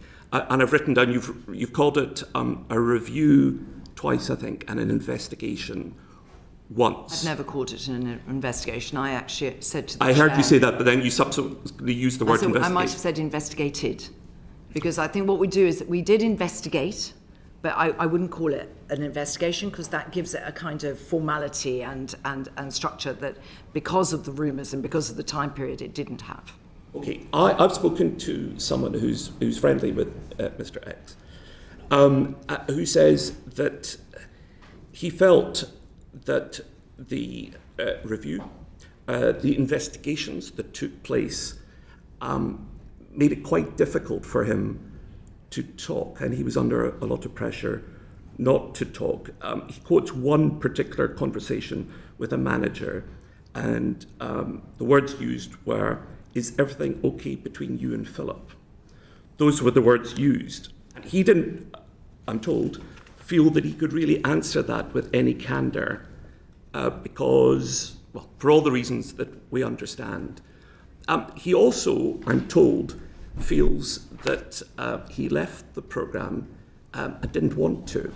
Now, I've heard a number of different people describe his move to Loose Women as a promotion that he applied for. Can you confirm that of his own volition he applied for this job and that his job there was a promotion? Okay, I'll just go back to some of the things you've just outlined. Difficult to talk because he was under pressure not to talk. So we'd need to understand from whom, because in every conversation he's had with the head of production, he has actually not only felt less pressure when talking to her, because she has been so supportive and helpful of him. Well, Phillip Schofield didn't want him to reveal to anybody the relationship. But that's a very different issue. That's a very different matter, saying Philip didn't want him, and I don't know whether that's true or not. I don't know, because I don't have that information. But if Philip was putting him under pressure, ITV were not putting him under pressure on anything. We were actually asking. He was coming to us for counselling and for other things, and we were helping him to be able to talk freely to us without anybody else in the organisation even knowing about it. So I want Did he apply for a job at Loose Women? So I come on to that, but I want to be very clear that it's Philip that was putting him under pressure and not ITV that was putting him under pressure, because they're two quite separate things, and it's very important we stick to facts here. And the fact of the Loose Women issue is that he absolutely applied for that job and he got it, and it was a promotion. But if we just track back, he actually applied for a job on This Morning as a researcher, and Kyla will give you the dates, before he applied for Loose Women, and he didn't get the job on This Morning. He went through a recruitment process, he didn't get the job. He then applied for a job on Loose Women with 29 other applicants in the process, and he got the job. And I think we have to remember, we're talking about person X, it's very hard to know. He was an extremely capable, very confident young person. He really was, and he impressed people he came across. So he was ambitious. You've said that about his ambition before, and I take that point. Anyway, I'm just relaying to you that his friend has told me that he didn't actually want to leave, and indeed that somebody was somebody was removed from Loose Women in order to give them the post. There is no evidence for us. We have looked at the process, we have looked at the procedure, we have looked at the line manager who interviewed him, and we have looked at the other applicants. So, right. I mean, we have looked into this in the allegations that there are out there. And our HR teams have absolutely confirmed, as Carolyn has outlined, this was in 2019, to get my dates right, 2019, that he applied for a transfer. He was looking for a promotion. My understanding, it's not, I mean, Kevin is obviously much closer to the world of production and runners, but people don't become a runner to be a runner for life. No, of course. You're a runner and you look for I understand a promotion, that. and this was a promotion. Production secretary is a promotion. If you don't mind, let's whiz on a wee bit because we've a lot to get through. I've spoken to a number of different people at the programme, current and former employees. They say it was a bit of an open secret what was going on between him and Phillip Schofield. People knew about it. You know, the show reel that the chair described obviously isn't a normal thing to happen. We know that. I worked in TV. Most rare for a runner to be afforded that kind of time and privileged access. When he was hired, did anybody find out what his history was with Phillip Schofield? Did they check when Phillip Schofield first met him, which, as you know, was when he was very young? Did anybody discover that Phillip Schofield had followed him on social media when he was very young? Did anybody look into that or notice that, or has that all been a surprise to you? So why don't I take that? No one looked into the detail at the time. As I say, this was an individual, one of 50 to 60 work placements on daytime. When he came for 1.5 weeks work experience, noting that Phillip Schofield was a family friend. There were no alarm bells. There was nothing to see in that. We will have many similar applications for work experience where someone lists family friend across ITV. So no one looked back into and we that. wouldn't do that, Mr. Nicholson, for any work experience person. We wouldn't look into background. We would either give them work experience or we wouldn't be able to give them work experience because we couldn't do it. And he was 19 and fully supervised through his time there. Do you know who's paying for his lawyer at the moment? Because press reports are that Phillip Schofield's paying for the lawyer. My understanding is that Phillip Schofield is paying for it. I think Phillip mentioned that in the BBC interview, but we don't get involved in that. My understanding is that's not true. His lawyers are working pro bono because they're concerned about some of the issues in the case. But you've been in touch with him recently? Person X? Yes. Or Phillip Schofield? No, Person X. Yes. Can I just check how many people approached senior management with concerns about presenters, editors, or the culture at this morning? Can I turn to you, Mr. Ligo, about this? What came to me directly with complaining about behaviour or something? Yeah. I don't think any that I can recall, honestly. Well, that's funny because I have a copy of an email, and it says, I understand it's from ITV, referring to you. In our meeting Monday the 4th of October 2021, you referred to your concerns about the conduct of Phillip Schofield and another colleague working on this morning. I'm not able to share all the details, but I can find no evidence to suggest that Kevin Ligo failed to take action on the allegations that you have raised with him. It's not a question of him not being interested in the concerns. He is interested in the concerns, and he does take the allegations that you have raised seriously. So here's an example of somebody who did contact you. Can't tell you who it is without permission. Okay, well... But this is an email from ITV. Someone at ITV to me? Somebody senior at ITV to the person who made the complaint.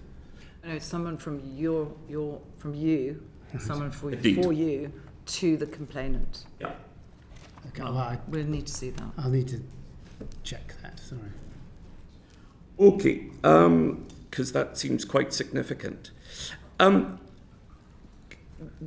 We've talked about non-disclosure agreements a number of times today, and you've confirmed that Mr. X has not been asked to sign a non-disclosure agreement. Right. Though he was given a payoff, wasn't he? I wouldn't characterise it as a payoff. His role was made redundant, and he... Was he staff? After lockdown. He was a fixed-term contractor, so staff. We treat them in exactly the same way. He'd been on fixed-term contracts throughout his time at ITV. Is that normal to give payoffs to folk who are non-staff? It's normal at ITV. It was an absolutely standard process. I have spoken to our Chief People Officer who has confirmed that. His settlement agreement that he entered into was completely standard. There is a very clear carve-out for whistleblowing, speaking up, and the payment, I understand, was absolutely standard, formulaic, as we would have paid to anyone else at that level. It was a redundancy. It was a redundancy because his role was situation. redundant post-COVID. Okay.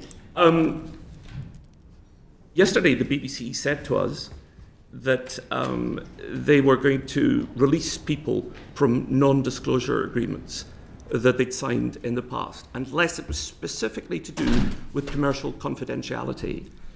Are ITV prepared to do the same? I think we haven't. Well, to the extent that there are non-disclosure agreements that were entered into historically, I don't know where those would be or what period of time, then yes. I mean, at the moment, I would have no knowledge of an NDA other than for commercial matters. So other than commercial matters, at the moment, I don't have any. I have no knowledge that we have signed NDAs. If we have anything historically that we don't know about, we will look into that. But we would have no reason, I think, to sign NDAs. Were you saying something a bit more cautious than Miss Mullins? Because Miss Mullins a second ago said yes, people would be released from those, and you're saying that you'd look into it. Is it look into or release? No, really both. I mean, we need to find out if there are any. Right, but I've phrased my question carefully. We're not talking about commercial NDAs with commercial sensitivity.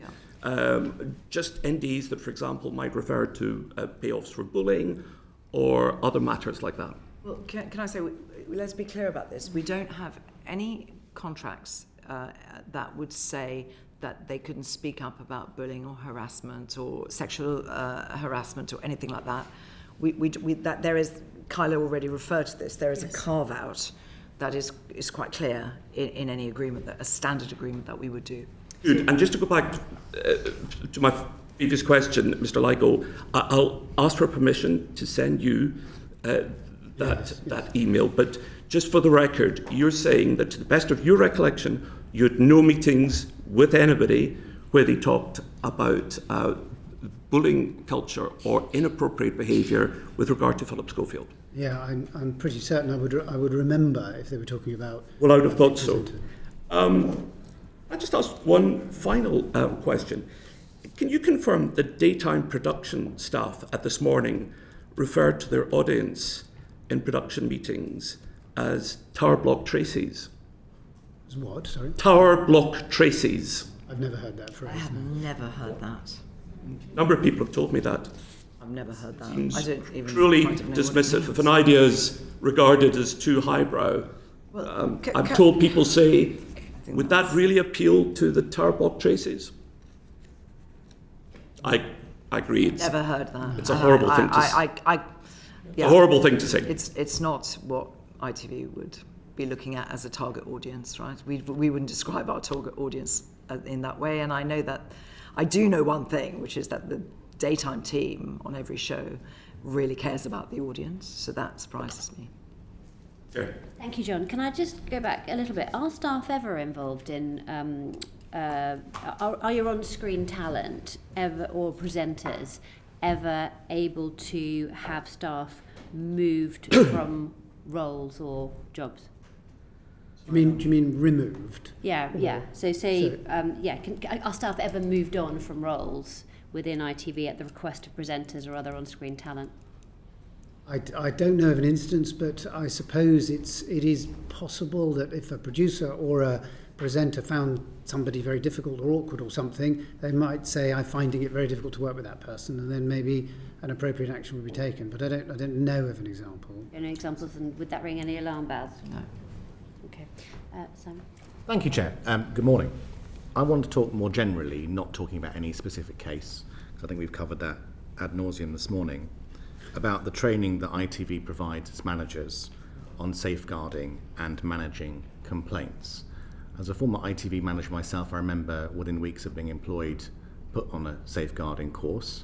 I can't pretend I remember all of the course now, it's been several years, but could you outline the training that is provided and how far that training is provided amongst managers? Because obviously I worked in news, there's entertainment, there's factual, there's so many different departments. How widespread is that safeguarding training?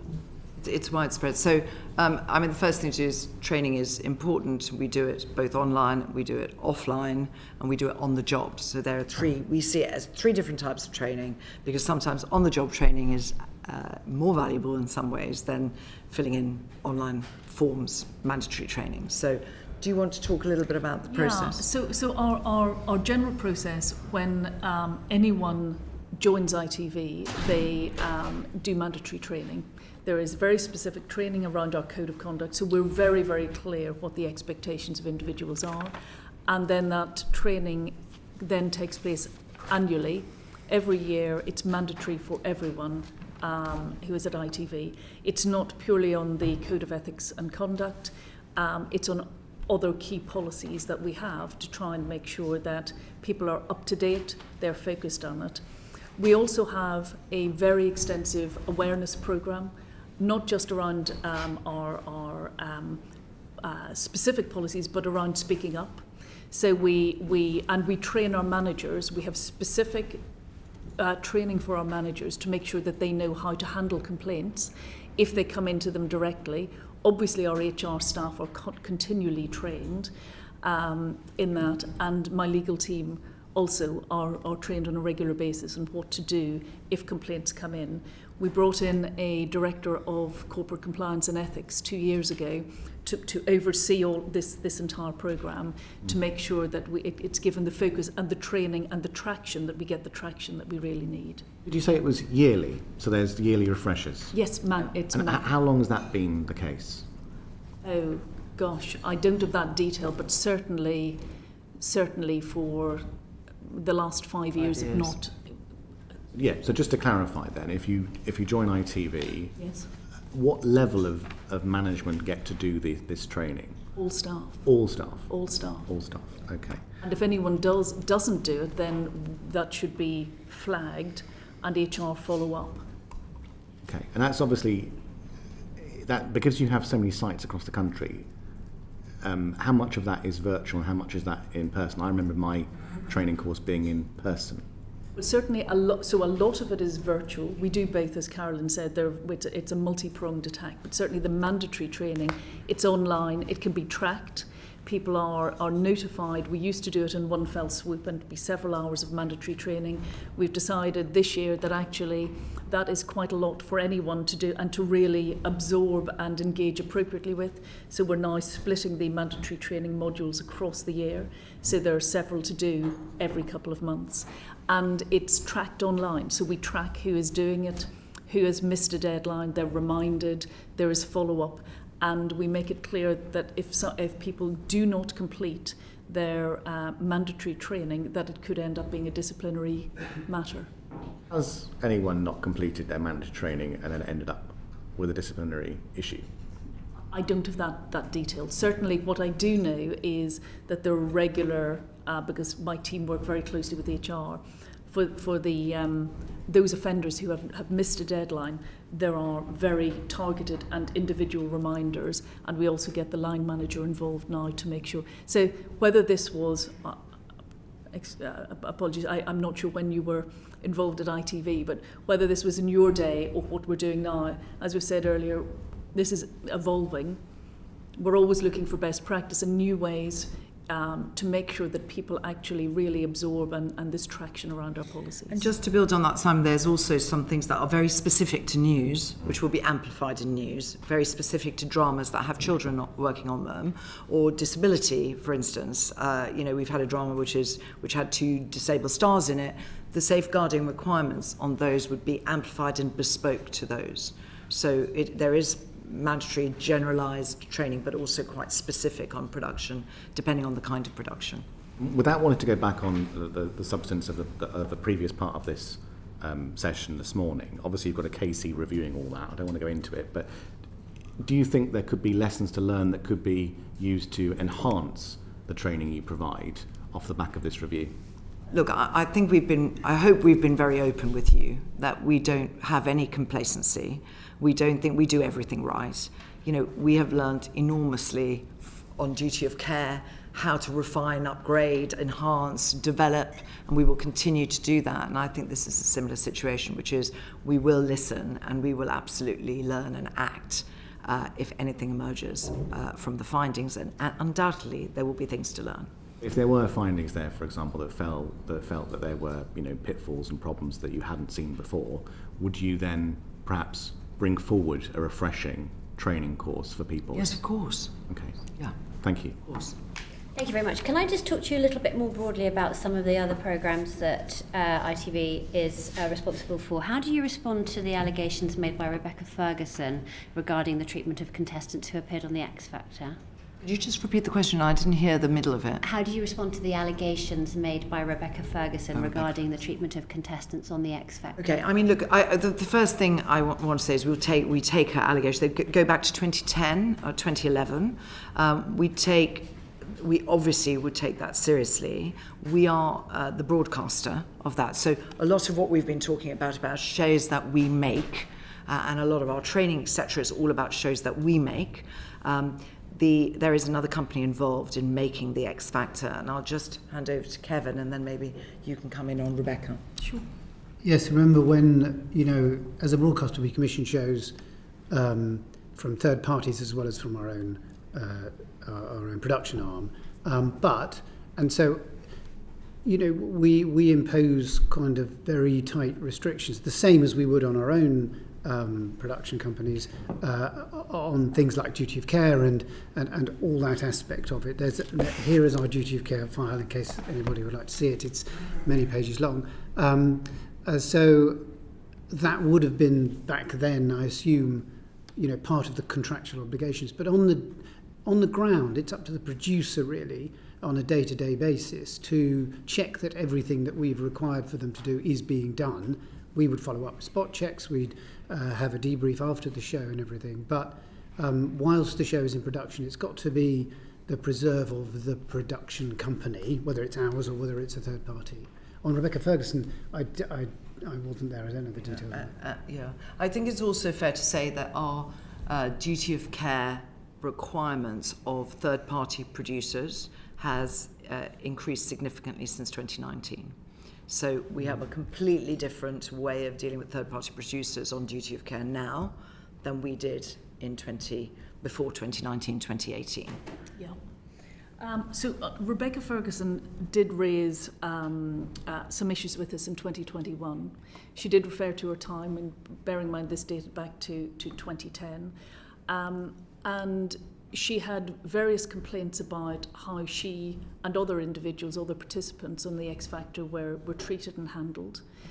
My legal team immediately got in touch with Fremantle Thames, the producer, because they are the people who will have entered into contracts with all of the participants. We, ITV, don't. We enter into a contract with Fremantle for the show.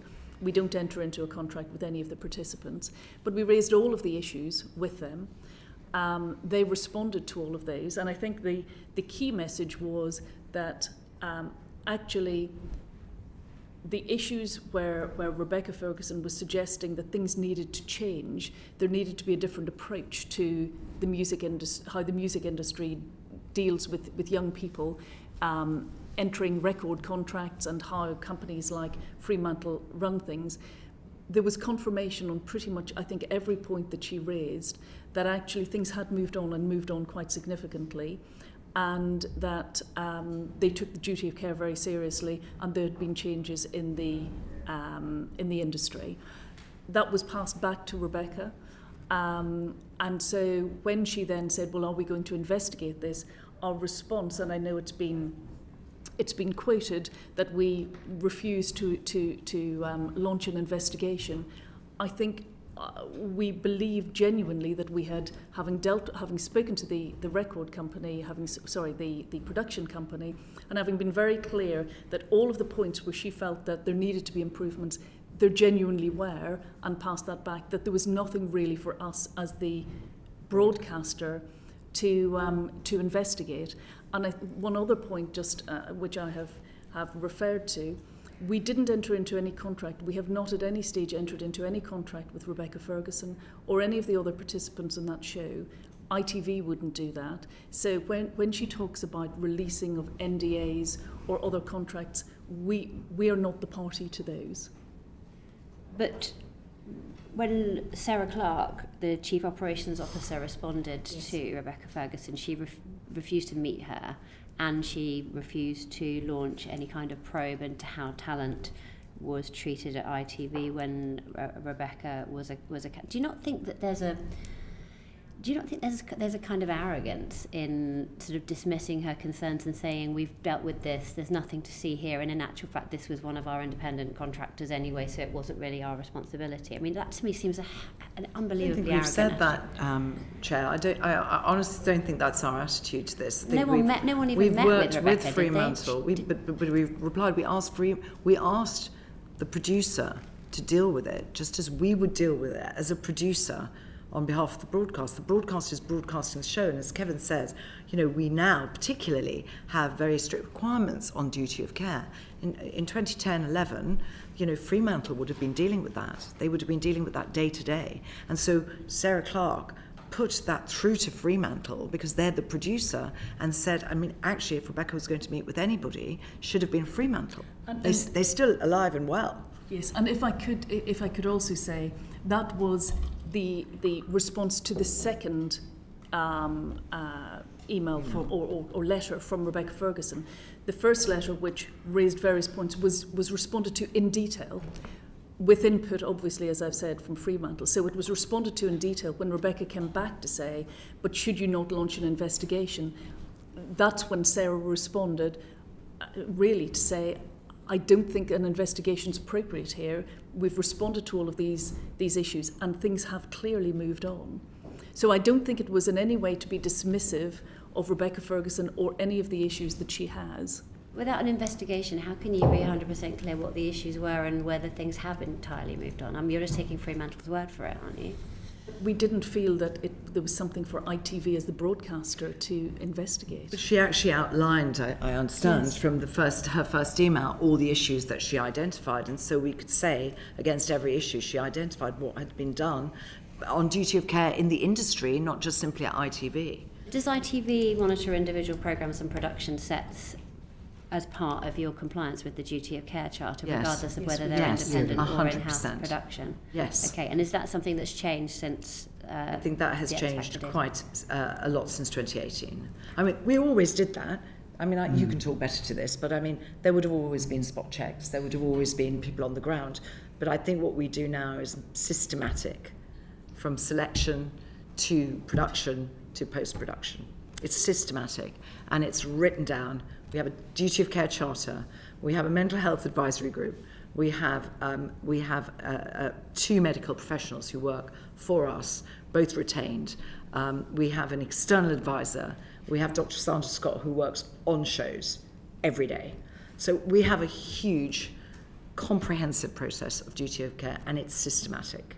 And what, are you aware of any other potential safeguarding issues concerning any other current or recent ITV shows or presenters? No, not to my knowledge. Not to my knowledge. No. And what would you say to the family of Caroline Flack, who've stated that ITV used its talent like commodities? I think the first thing we'd say is that we genuinely feel deeply, deeply sad about what happened to Caroline.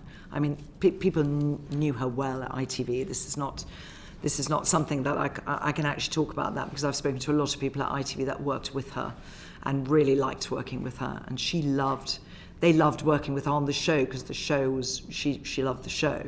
So that's the first thing I would say. I think, the family are obviously grieving. I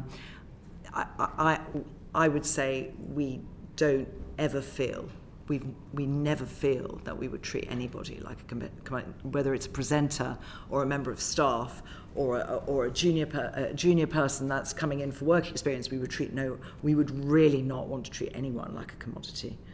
Do you want to? Yeah, I think with Caroline, in that instance, because of things going on in her private life, she said, I don't think I'm fit to do the next series of Love Island. And we said, okay, we understand that. But made it very clear that it was her show. We would get a stand-in, but then she could come back when she wanted to, because she hadn't done anything wrong in our eyes. So I think we were offering her work and all the rest of it. So nobody would agree that we treated her as a commodity. Is ITV completely unique in the UK in that it has a show that's now linked to 4 suicides, let alone that's a show that's still running on your channel as we speak? So I think that's a gross misrepresentation of the show, because, and let me break that down. Caroline was not on the show, and the reason that she very tragically took her life, I think she was going through some extremely public things in her private life. So I don't think you can just correlate and say, bang, this is because she's on a show. I think there were 2 other that I'm aware of that you might be referring to. And I think one of the things I would say is that these are, deeply tragic things. No one wants to see anyone, whatever age, take their own life. We've thought about it a huge amount. As I said, I don't think any of you can even understand how deeply distressing something like that would be for people who work at ITV. I've really looked at this in some detail with our, not just with Kevin and Kyla and others, but with people internally. And we've actually taken a lot of professional advice. We've talked to professional advisors. And I think the generally accepted professional opinion is that the causes of the tragedies, of these types of tragedies, are always complex and multiple. And both individuals you're referring to took their lives 2 years after they appeared on a show. And there will have been many, many other events which will have been part of multiple causes. We work with CALM, the Campaign Against Living Miserably. We work with Mind and Young Mind. They're both on our mental health advisory group. And they would say that, and I'm quoting, I think they would say to isolate one event, albeit maybe an important event in their lives, is to really simplify a very complex sequence of events. Mm-hmm. And so I feel that when you throw that at us, it is very difficult for us. And it makes us sound unfeeling, and we're really, really not. We take it so seriously. As I've said, since 2018, the duty of care on every show, but Love Island particularly, is extremely comprehensive, and we're very happy to leave you the file of duty of care so that the committee can see the lengths we go through to protect both participants on the show, but also our staff on the show. I'm grateful for that, but I would not be doing my job properly if I were not questioning you about your duty of care to either contestants or employees. I'm happy to answer it. And finally, the share price has gone down by 60% since you started as the CEO. Dame Caroline, why do you think that is?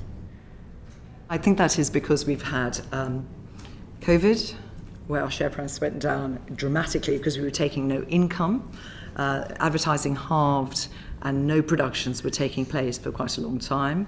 We then recovered from that, and we then invested £200 million into our streaming service, ITVX.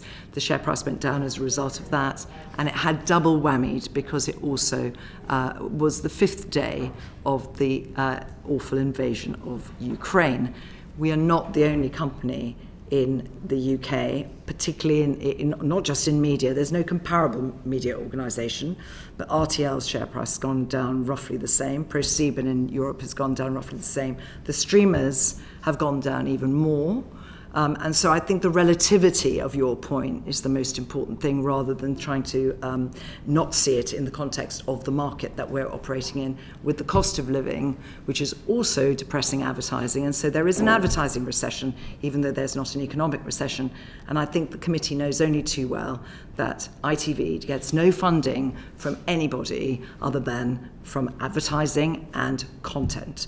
And so therefore, if there's an advertising recession, that will also be weighing heavily on our share price. Yes, but despite that, you were reportedly paid more than £3.5 million last year. That's a 7% increase on your previous package. Are you being rewarded for failure? I don't think we're failing. That's the first thing I would say. I don't see how you would sit there and say that ITV is a failing company. We've had 2 years of record profit in 2022 and 2021. We made more advertising revenue in a really challenging market when linear audiences are declining. So we're not a failing company. We make a lot of profit. We want to return more money to shareholders, but we have invested in our future by launching ITVX. We have other plans to make ITV an even stronger company going forward. We have had to invest in technology, in data and in digital capability, which we have done.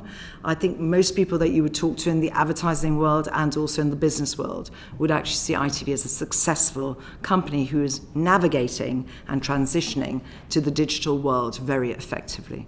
What's more important to you, commercial revenue or treating people fairly? Treating people fairly. So, despite your increased pay, your staff received an average 3% increase in the face of inflation. Okay, so this is, can I just do you think check? That's fair?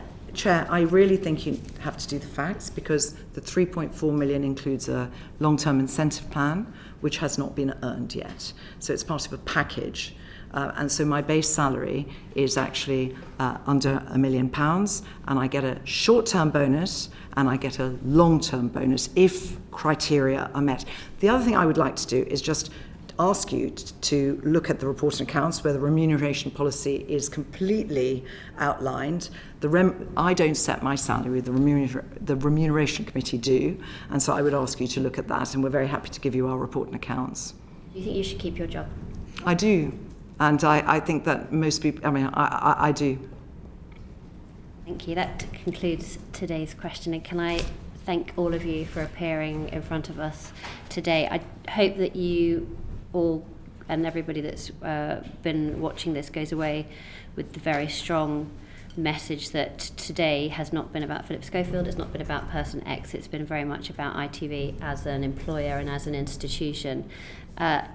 I would like to hope that some of the answers that you've given today provide some form of reassurance to people working for ITV and those who, through no fault of their own, have left the organisations, and that the issues that they've raised have been taken seriously. But I am slightly concerned that you're waiting for the results of the investigation before taking any action to improve the working environment. There's clearly some work for ITV to do here to rebuild trust with us, but with its staff, more importantly its staff, and with its viewers, that it's a safe and welcoming workplace. We want to be really confident that ITV has the processes and the people in place to meet its duty of care and to deal appropriately with complaints. We want to be confident that ITV is not letting star power and favouritism damage the lives and careers of people working there, and more importantly than that, we want to be confident that where mistakes have been made, ITV will be making changes rather than making jokes about aubergines. We'll be watching very closely to see whether you achieve this. Well, I don't know if I'm allowed to say anything at the end of this to what you've just said, but I think in every single thing that we've said, we've told you we've taken this seriously, and it has been about Phillip Schofield and person X. We've spent an awful lot of time talking about that, and that is absolutely fine. But I think that we will take every allegation about our culture seriously, but I think it would be very wrong to depict ITV as having an issue on that. I think it would, we have given you a whole load of tangible evidence that we take it very seriously, that we will listen, that we will act, and we will not wait for the KC. We will be doing, as we always do, we'll be looking at everything that we do, and we will be trying to improve it. And thank you very much for listening to us and giving us the opportunity to put some facts straight. Thank you.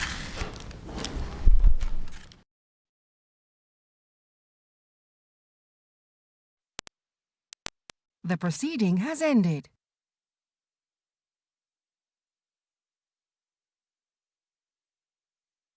The proceeding has ended.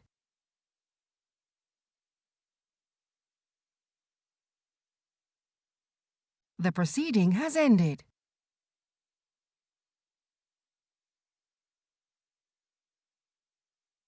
The proceeding has ended.